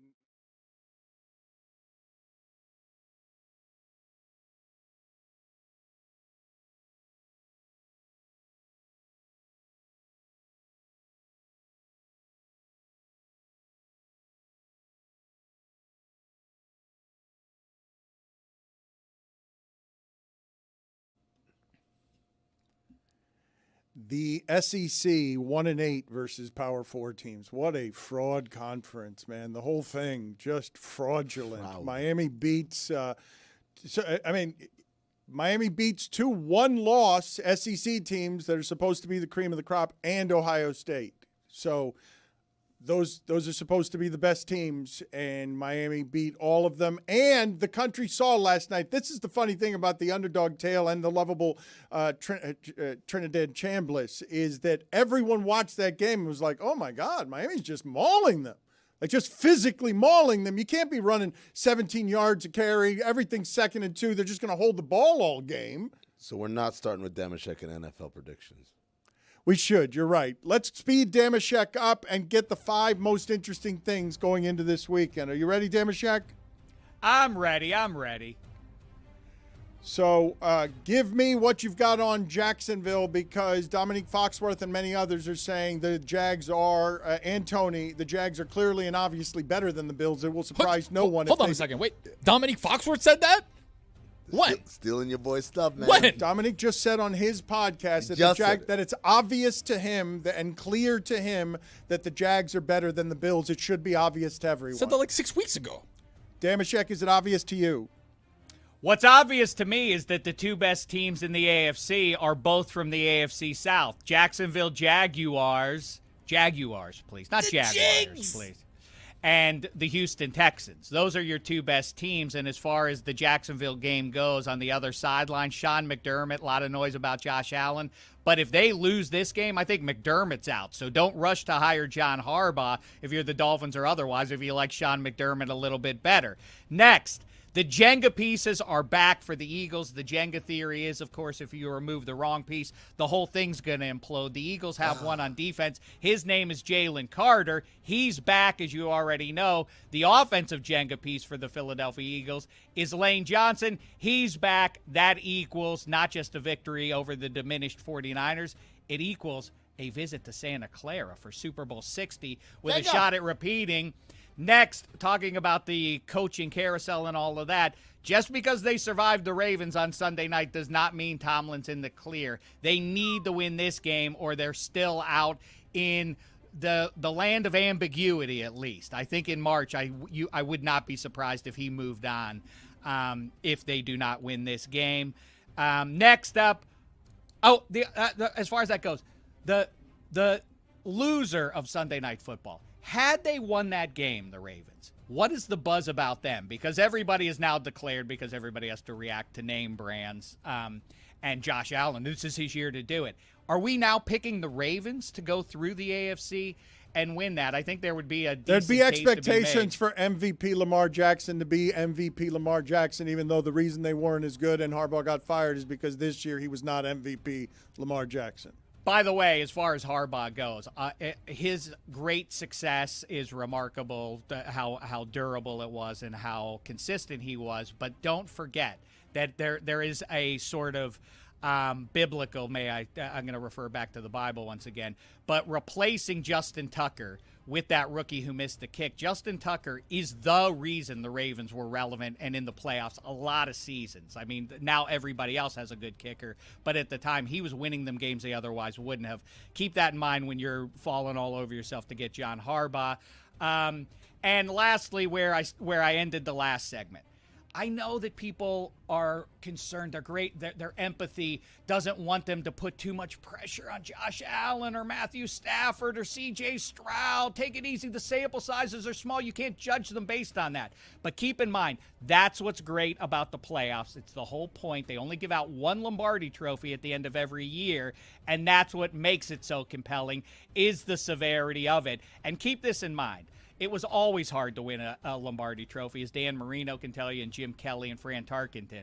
But right now, there is no math that allows for Josh Allen and Lamar Jackson and Joe Burrow and Patrick Mahomes to get another one, at least one more, before he goes on, and Brock Purdy and C.J. Stroud. And by the way, I think Bo Nix and the Broncos are going to the Super Bowl. How about this sophomore class, if I'm right, or Drake May does it, or Caleb Williams goes to the Super Bowl, their early entry into the conversation, the greatest draft class of all time. Jaden Daniels was in the title game a year ago. He had to sit it out from injury. We're already at that level if one of, or more than one of those cats makes a run here in the next few Why don't weeks. you believe that Trevor Lawrence and the Jags, the most impressive, convincing thing to me that I have seen in football the last 6 weeks was the Jags going to Denver and dragging that defense with Agreed. Surtain. So why are you doing this where you make that? Like, legitimately, there's been some impressive stuff the last 2 months. The Rams could be undefeated. 5 weird one-score losses makes it totally possible that they go through the road and get to the Super Bowl, and no one would be surprised by that. No one at all would be surprised by that. Like, I don't know why you're doing this with Denver when Jacksonville seems that unless Houston's defense can stop Jacksonville, it seems fairly obvious that Jacksonville's better than anyone in the AFC since making a trade that changed their wide receivers forever. I mean, it's a very close call. I'm not the only person. I think all of football America is pointing at that game, Buffalo and Jacksonville, as the toughest call of this weekend. I am riding with for 60 minutes here one superhero performance from Josh Allen. I completely agree. Trevor Lawrence has outdueled Josh Allen in a side-by-side over the last 6 weeks or so. He's been the better quarterback. This is not based on anything intellectual. I am going with the gut. I think Buffalo survives that one. I can tell it's not intellectual. I know gotta go and tell sometimes. I can tell it's not intellectual. But going with your gut. Take that is. Going with your gut might put you on the side with Tony. I'm telling people to go to Football America, and you're. I get it. Listen. I also think that. I think that once in a while the superhero effect does. It is not. Again, durable. You're not going to ride it. Buffalo is not going to the Super Bowl. Your prediction from the most hard to predict game of the weekend is I'm going with my gut, Damashek. Filled with when it's that close, what are you going with? Are you doing a spreadsheet on it? It's a very narrow call to make, and I am leaning with the known entity here, and I know I'm being a little bit of a hypocrite for a number of reasons. I also think that Jacksonville is one of those teams that America, for self-identifying football fans, a lot of people could not name more than 3 guys off that roster. Everybody knows Trevor Lawrence, and I think there is some there's some momentum from their offense is come on, their skill. They got guys a good really offense, good. man. Liam Cohen's a very good coach. I completely agree. Liam, by the way, as I'm talking about John Harbaugh and Sean McDermott and all these retread guys, who would you hire if you fired Mike Tomlin? If you fired John Harbaugh, who are you going to replace him with? These guys are the straws that stir the drink. Kyle Shanahan in San Francisco is more important than Brock Purdy is. KOC in Minnesota is more important. Ben Johnson clearly was more important in Detroit than Dan Campbell or Jared Goff is. And now the same is true down in Jacksonville. Instead of a retread, go and get yourself one of these clever OCs like Liam Cohen. He was a punchline because of his press conference a year ago. Now look where they are. They tried that. Keenan McCardle. Okay. You're on a nice roll there. Maurice Jones-Drew. You guys are going to keep doing this with 90s Jags? Tony Baselli. Samboselli. Jacksonville is the best team. Thank you, Dan. I think it's Houston. Seems like you agree with Dominique. Well, I just can't. It's not just the best team this weekend. Jacksonville's the best team, and it's not like if you've been watching what they've been doing the last 6 weeks. They in the AFC, last 8 weeks. They're the buzzsaw offense, and unless Houston's defense can stop them, Dan, your refusal to believe in the Denver Broncos is astonishing to me. Well, it's because of what I saw them do at Denver. It's what I just have to do it again at Denver. Okay, but they made it look pretty easy. Mark Brunell.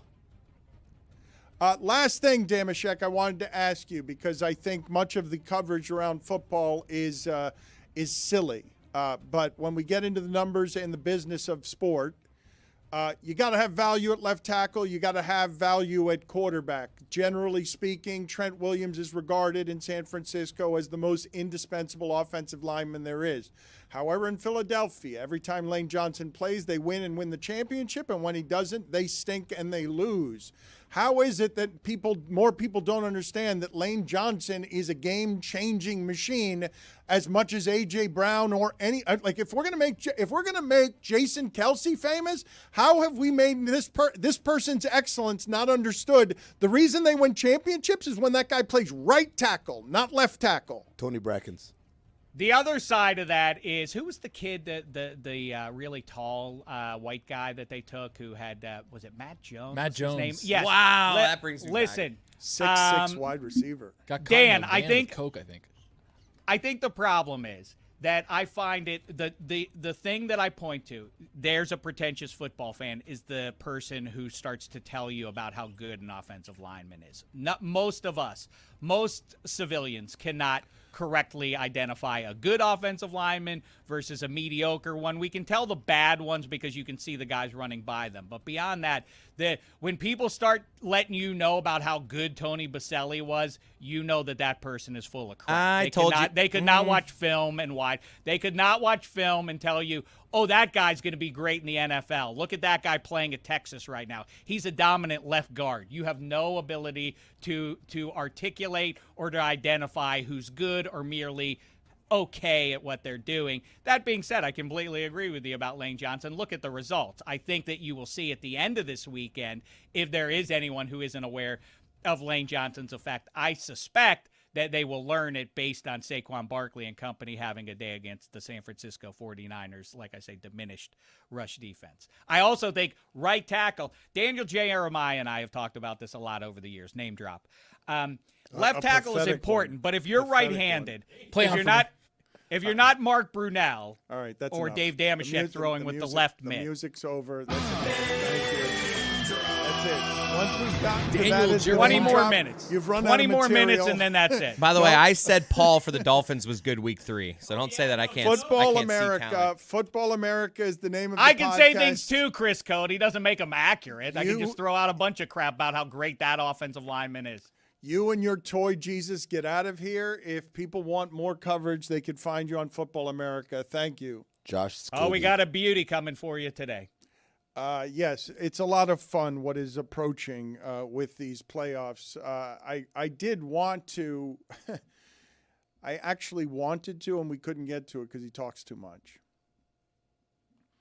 I wanted to find what would be the historical comp for what do you mean there's an offensive lineman out there who wanders the earth and they win championships, and the champions always win in tough guy Philadelphia when he's tougher than everyone else at offensive line play, so good at it that he's a right tackle who everyone in football knows is whatever Trent Williams is as a left tackle. What's the historical comp for a human being who's running through football that way? And shouldn't that be the guy who has to block Max Crosby successfully? Should that not be the guy who is the guy who gets to be the king of football? More than Patrick Mahomes or anyone else. The guy who every time Jason Kelsey's famous because he was one of the 5 guys on that line, but all the other 4 guys on that line go, no, that's the guy who's the biggest of the gorillas. Give me the historical comp for an offensive lineman that gives off of that. I don't have one. I believe this person should be a lot more famous than he is. I believe the idea of somebody being a mauling right tackle is a mauling right tackle who wins championships because the Chiefs are not physically strong enough to deal with whatever that thing is. Because we talked to Lane Johnson, he laughed. He's like, yeah, I needed a babysitter for a while because of the performance enhancers. There's rage control, impulse control issues. There's a person playing for the Philadelphia Eagles, the champions, who makes Saquon Barkley a lot better, who every time he plays, Damashek and everyone else is saying, yeah, the Eagles won the championships. You've been talking about it all year, but they're going to go back to being the thing that has 5 cement mixers and just chews up offense. And what's so weird about why does Jalen Hurts have so many 3-and-outs? Oh, because Lane Johnson's not playing. Is there a better first name for an offensive lineman than Lane? You create lanes. I was thinking about this the other day with Gainwell. That's a good name for a running back. I'm like, is it the best name for a running back? And then I'm like, no, Chase Brown is, because he's telling you from the back of his uniform the verb you have to do to catch it. Yeah, Chase this Brown. Guy's a writer. Chase Brown. Come on, those are both great. Gainwell's easy. Chase Brown is, for a running back name, Chase Brown is great. In terms of first names, though, for an offensive lineman, Lane. Crazy that he's the most important lane in football. Lane Kiffin isn't even the most important lane in football. Damashek, since he's still there, can you answer my can you answer my question? What's the historic comp? Why is he still here? I love it. Give me the historic comp for Lane Johnson, because I don't have it in the room here. Boy, now I've been put on the spot. Well, I should have just turned my my laptop off when I had a chance, because I don't have the He didn't know answer how. myself. You should have asked Patrick Paul, maybe? The toy Jesus. Jimmy Smith, by the way. See, Amin's got the answers. Let's lean on him. I'm trying to think of I'm trying to run through in my head in Super Bowl era where the strength was the O-line. The reason I'm bringing this up, the only reason I'm bringing this up is Damashek really loves football. He really knows football. And as much as he knows and loves football, I think he might love football history even more than that. And I think it's unfair in a game of violence and real estate acquisition that the linemen don't get enough attention, but now Jason Kelce has a talk show. But the biggest beast in the business is Lane Johnson, and I don't feel like enough people understand what that means, and I don't have a comp for him at all. James Stewart. At all. I don't have any comp for him, not one. Natrone Means. Oh, that's a good name. There's one for you, Amin. That's a good name. Dan, I completely hear you, but do you hear my point that I think we are detached from it? We can't really we try to celebrate. I mean, I grew up, as did you, with people talking about, well, Anthony Munoz. Everybody knows he's the greatest left tackle. Everybody gets that. Like, based on what? Because the experts tell us that? Beyond that, we don't really have the ability to divine that with our own eyes. I think that's why it's a little bit unsatisfying for us to try and celebrate offensive linemen, because deep down, most of us understand we don't get it. Reggie Barlow. Football America is the podcast. Now get out of here. Just close your laptop and get out of here. Right. Tony, what game are we playing here? I'm trying to help you, Dan. Is Jonathan Ogden a good one? Well, but here the reason that I'm doing this, okay, look. So I don't know if you guys noticed or not, but is it Diego Pounds, the left tackle for Mississippi? Because Reuben Bain was shut down last night, and I didn't think that was a possible thing. Now, they moved him around, and I don't know the specifics of whether or not, because I haven't broken down film, I don't know whether Bain was being moved to avoid the fact that he wasn't getting pressure or whether they were just moving him around strategically. We may not have seen it, but according to Kevin Clark, Reuben Bain had more pressures, 6, than anyone on either team last night. So he may not have had the sacks, he may not have had the big tackles that you noticed, but he did have 6 pressures. I'm with Dan, though. I didn't notice him a lot. There's a lot of scheme stuff happening, too, though, right? Like, Ole Miss is very good at getting rid of the ball quickly and trying to make things happen. So what's the easiest way to neutralize a pass rush? Throw the ball out where he can't get there. So that's just been quick. But you guys saw what the first quarter was of that game, okay? As Miami had the ball the entire first quarter, and then the second quarter starts, and Ole Miss is up 7-3 because they get a 73-yard run, okay? It's the longest run against Miami since 2017. Miami had allowed only a 30-yard rush against Notre Dame as the longest run, a total fluke of a play. Like a fluke of a play that hasn't happened in 8 years. This defense is violent and good. We all know this. It's not up for question. But when Bain last night is quieter than he was in any of the previous 2 games, and he spoiled us and many of the games played this season, 6 pressures, you are correct. Good game for mortals. But no, this guy is supposed to be tougher than all the other guys. And the biggest advantage Miami had last night was defensive line. They've got 2 first. I like that Dan just had to move from his left hand to his right hand because it looked like he was picking my giant nose. For the viewers out there. David Garrard. Maybe Edgerrin James for the game we were playing. No. Get to the edge. To that point, though, Dan, Akeem Mesidor got hurt also, and that's a big part of their line. But then came back. Did probably put a knee brace on his wondered elbow. what they shot him up with. Did you guys? I mean, there's. He was like on the ground, like shaking. No, he shouldn't have been on the field. Would you see how hard his elbow hit the helmet, and then a 500-pound guy landed on it in an awkward way? Like, that guy's a beast. Would we actually want to know the science of just, hey, take me with a camera to find out what Mesidor just had to do to get back in this game? It's a very long needle. No. Might it have just been a stinger, and he didn't actually need anything? It's called a vitamin stinger. T. That's not how That's not how stingers work. No, like I don't know how good stingers don't work. Your arm going the wrong way on somebody's helmet. Big stinger guy. I looked forward. Well, no, I'm not a big. All right, Chris. No, I'm not a big. You hit me with that's not how stingers work, Chris. Okay. I did hit you with this, and then you came back at me with big stinger guy. Are you? Your stinger friends. No, but being in locker rooms and talking to athletes about how stingers work. There you go. Now I know. I don't know about stingers. Look, just when we don't understand what we're watching in football, because we don't, in terms of what the physical pain is, The stinger is low on the list, and if it happened to me, I would be a coward. That's why Cristobal is more of a man than I am. So when I ask the questions about what is a stinger, usually, and there were a lot of violent hits in that game, a number of them, and a number of guys were going off the field with what looked like stingers because of the nature of the collisions. A stinger usually doesn't happen because someone has Hulk Hogan leg dropped on the right side of your elbow when it's on the back of its arm. That's just ignorance from you. It's not because I'm a stinger guy. It's because you sound like an idiot asshole. Blaine Gabbert. I've had a stinger where, a couple minutes later, you're like, all right, I'm ready to go. Bortles. How is he still here? How Bigger than Go ever. Knights. Why is Damashek still here? Football America is coming up. You should check out Football America. I don't feel like we've covered the NFL well enough today. Jack Del Rio. He was the guy who wanted the axe in the room. And then the punter hit himself he tried to do it, and he almost cut his leg off. The Jacksonville Jaguars, everybody. The team whose logo is a jaguar with a sick blue tongue. What's going on? What disease does that jaguar have that his tongue turned blue? Teal. I'm worried about him. My word association with Jack Del Rio is me at the Bristol Hotel, a couple seats over at the bar, not saying anything to him, just kind of keeping an eye on him, just observing him. That DoubleTree? Yeah.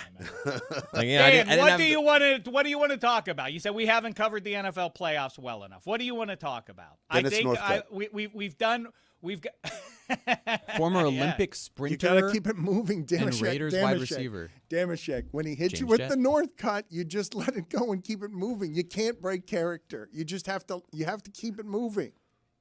You don't tell me. Get him out of here, all right? Just get him out of here. He tried. No, he's just not giving me the timing I need today, and you need to get him out of here because he's haunting me, and I don't want him around. I called Hasta la vista. Mazel tov, huracanes. Cuidado, Fernando. I called him last week a yammering knob. He's a yammering. You called him that last segment. I love him. Well, if you think I'm just going to sit here and take that, I mean, I will. How is he still I don't know about anywhere to go. How is really. he still Lewis won't take him now, away. I well. keep telling Lewis, get him out of here. I can't physically get him away. Estás topinga. Oh, What? come on. That had to. I wonder where that Lewis came had from. to feed that to him for sure. Really, Lewis? Lewis, really? Lewis. I mean, Damashek, do you realize how bad you are at this, Damashek, that it would be so obvious that everyone here would be really a binga joke? There it is. That clearly had Does to be he know what Lewis. he You just can said? always hear Lewis's writing when it comes through other people. Me gusta, Luis. Me gusta, Luis. All right, please leave the premises. Thank you, Damashek. Football America's the name of the podcast. And the people who enjoy the network that we are building, David Sampson, I don't know how it is that he is still working the way that he is because of what it is that he's going through, but nothing personal. Pablo Torre finds out. And Damashek's Football America. They are fun, different shows. And so I urge you today to support the one that he's doing in record numbers so that Damashek's following can continue to grow. But please get him out of here. Like remove him from my Just to win. Here we go, Steelers. Here we go, Hoosiers. Oh, get out of here. Tony, can you just help me spiritually? How do I manage Damashek, who is an uncontrollable scourge? Whether it's garlic breath or just yammering knob, you can't get him to shut up. You can't, but sometimes he's got good stuff to say. So, you want to keep him around just in case he's got a gem in there. But then he gives you, 3 minutes of Penguins talking. You're like, who the hell is I this guy? What does he smile. want? I love when Damashek joins. The problem is what Tony's saying, though. He doesn't have judgment about what's interesting. So he thinks everything he's saying is interesting, and 10% of it is. Right, and then you get that 10%. You're like, that was good. No, but he doesn't know which is the 10% and which is the 90%. He doesn't know the difference. It's the problem. He's got a judgment problem. You guys don't get it. And you do. I do. I get Damashek, and I love him. What are you getting? Just that he's doing it's just his shtick, man. Yes, he's gonna ramble, but it's just great. I love it when when you say something to him and it's like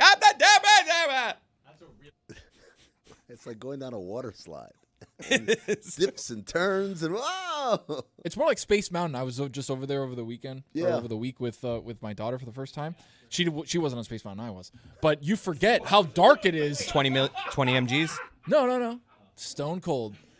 Like Steve Austin, baby.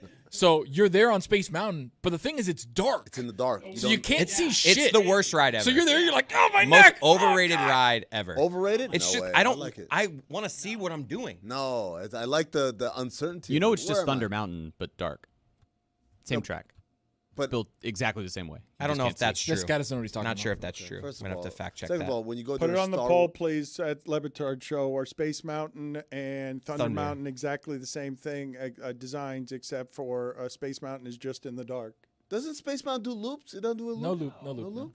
It's just real. I didn't think what Jeremy was saying was accurate. He did seem to think that what he was saying was accurate, and once he did that, I'm assuming he knows because he had He's the Eric furiously Googling right now. Well, AI. I definitely think it. Google AI answers the question. No, Space Mountain and Big Thunder Mountain are not the can't same. believe Google AI.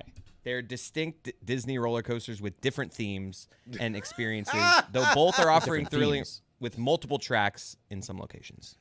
Jeremy, why would you feel the need to give misinformation like that as the woke person that you are, where you just came out confidently with something that you Because I'm trying to move to the other side of the Venn diagram. There you Dan. go. That's how He you wants do. to be on the cool side, Dan. The issue is that if he Just gives start that spewing take, nonsense. if he wants to give that take, he's got to double down and completely own the take, right? If you say, hey, Space Mountain and Thunder Mountain are exactly the same, you got to own that thing till you die and be like, I did all of the tracks on Thunder Mountain. I did all of the tracks on Space It does Mountain. say that there are some track similarities, but they are not the same. Yeah, but I would say they are the same and then double down. That's on how it. you get to the other Yeah, side. and then I tell you to look it up. I don't look it up, and then I tell you. exactly. To I don't. believe You don't AI. even need to Okay. look it up. I did it. How about Right. that? Yeah. I have done. I did it. It's rare around here, though, that anyone says something with conviction and then 5 people look at him and say, that's not right in any way. And They don't know. Well, Hey, there you go. yeah, I've gone that's to Disney every summer for the last 30 years. Okay, now you lost it. well, but No, it's true. so you He's gave building there. He's you building. gave us your bona fides. He's building. Yeah, there we go.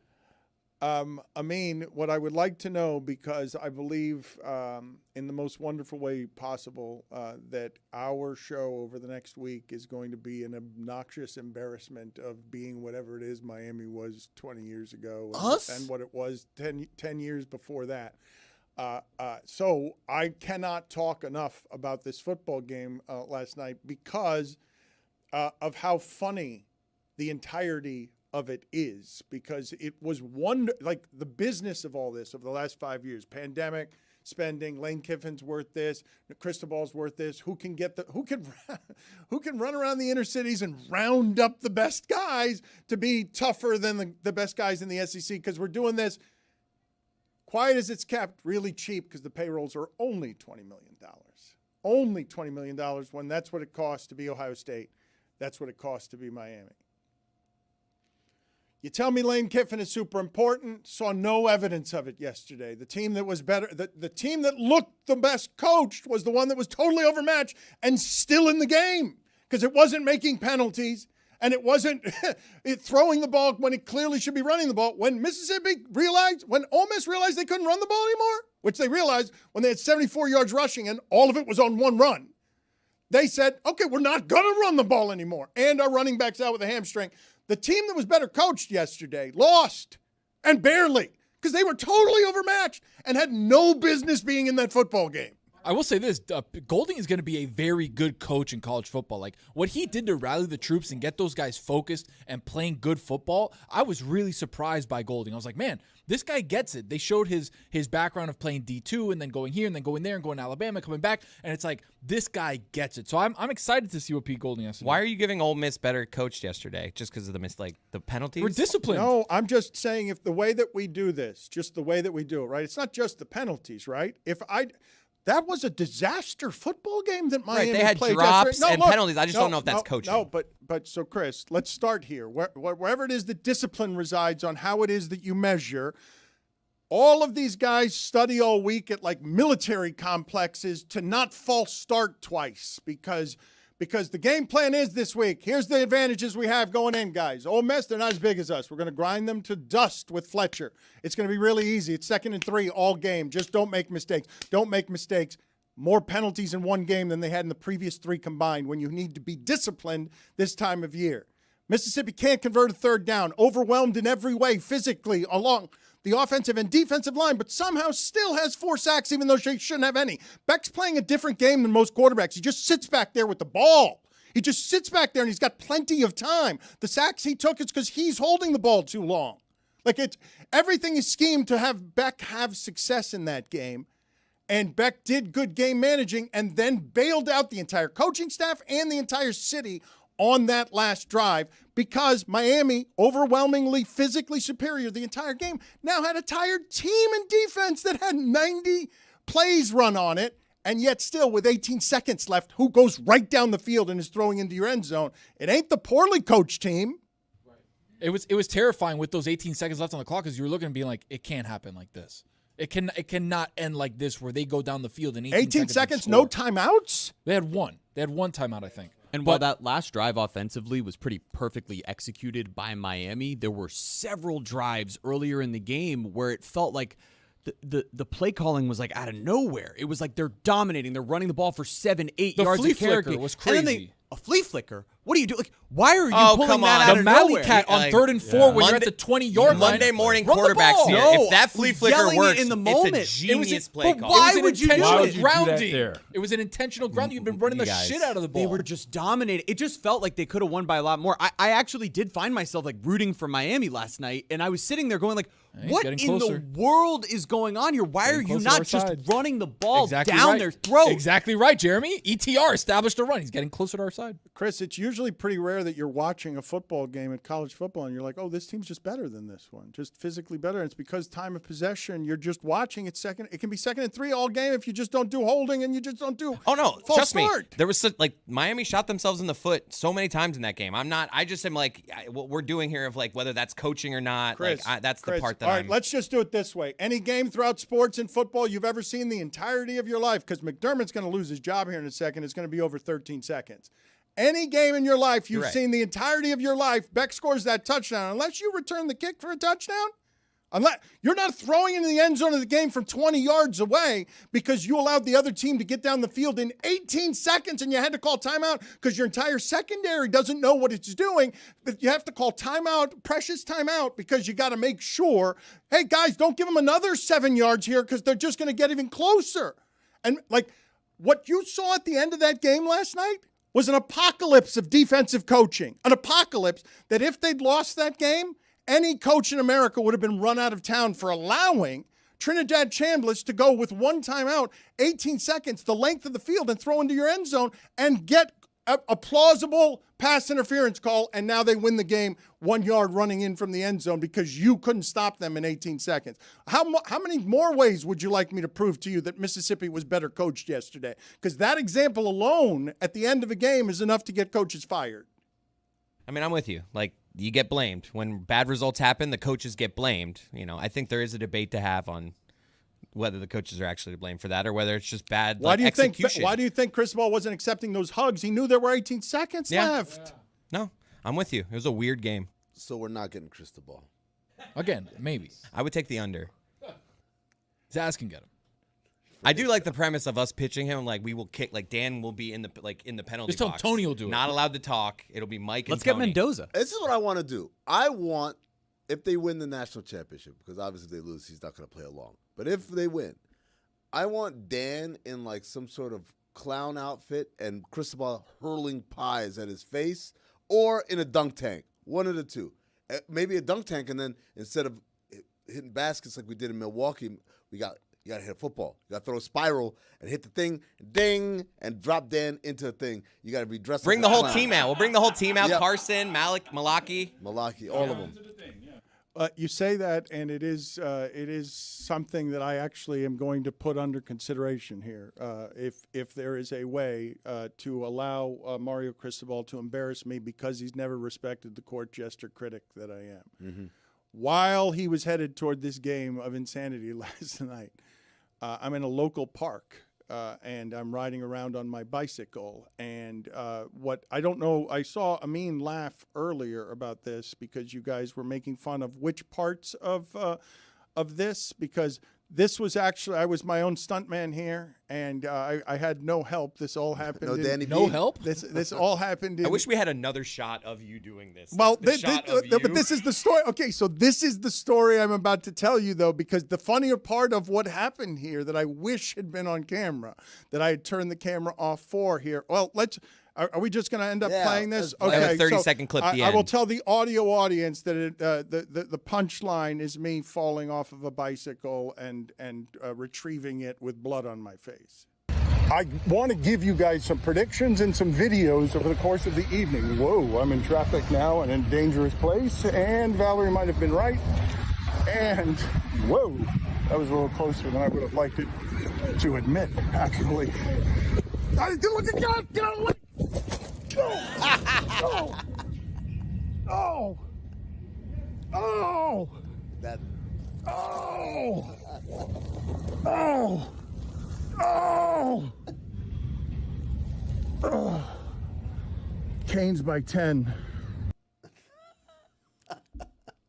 So there's a lot of blood on my forehead. And the Canes didn't cover. And right. Well, no, the Canes did cover. They covered. They didn't cover his by spread. 3. They did cover, but they didn't cover by 10. But so, yeah. So what happened funny after that is I'm laying in a park on my stomach. Mario Cristobal is about to play one of the biggest games ever played in Miami and bringing back Miami pride. And I'm in a local park with ketchup on my forehead because I've been riding a bike with the phone in one hand and a napkin full of ketchup in the other. And as I'm doing that part, and this is really hands-free on the bike? behind the video, not hands-free, Okay. but I've got Third hand. but not really using the brakes, the hand brakes, and just sort of riding my bike with my hands on the corners. As I'm crawling around on the ground, a man rushes over right after I've turned that off and says, "Are you okay?" And so I'm looking up from grass, and I'm like, yeah, I was just fooling I'm an around. actor. Yeah, I was just.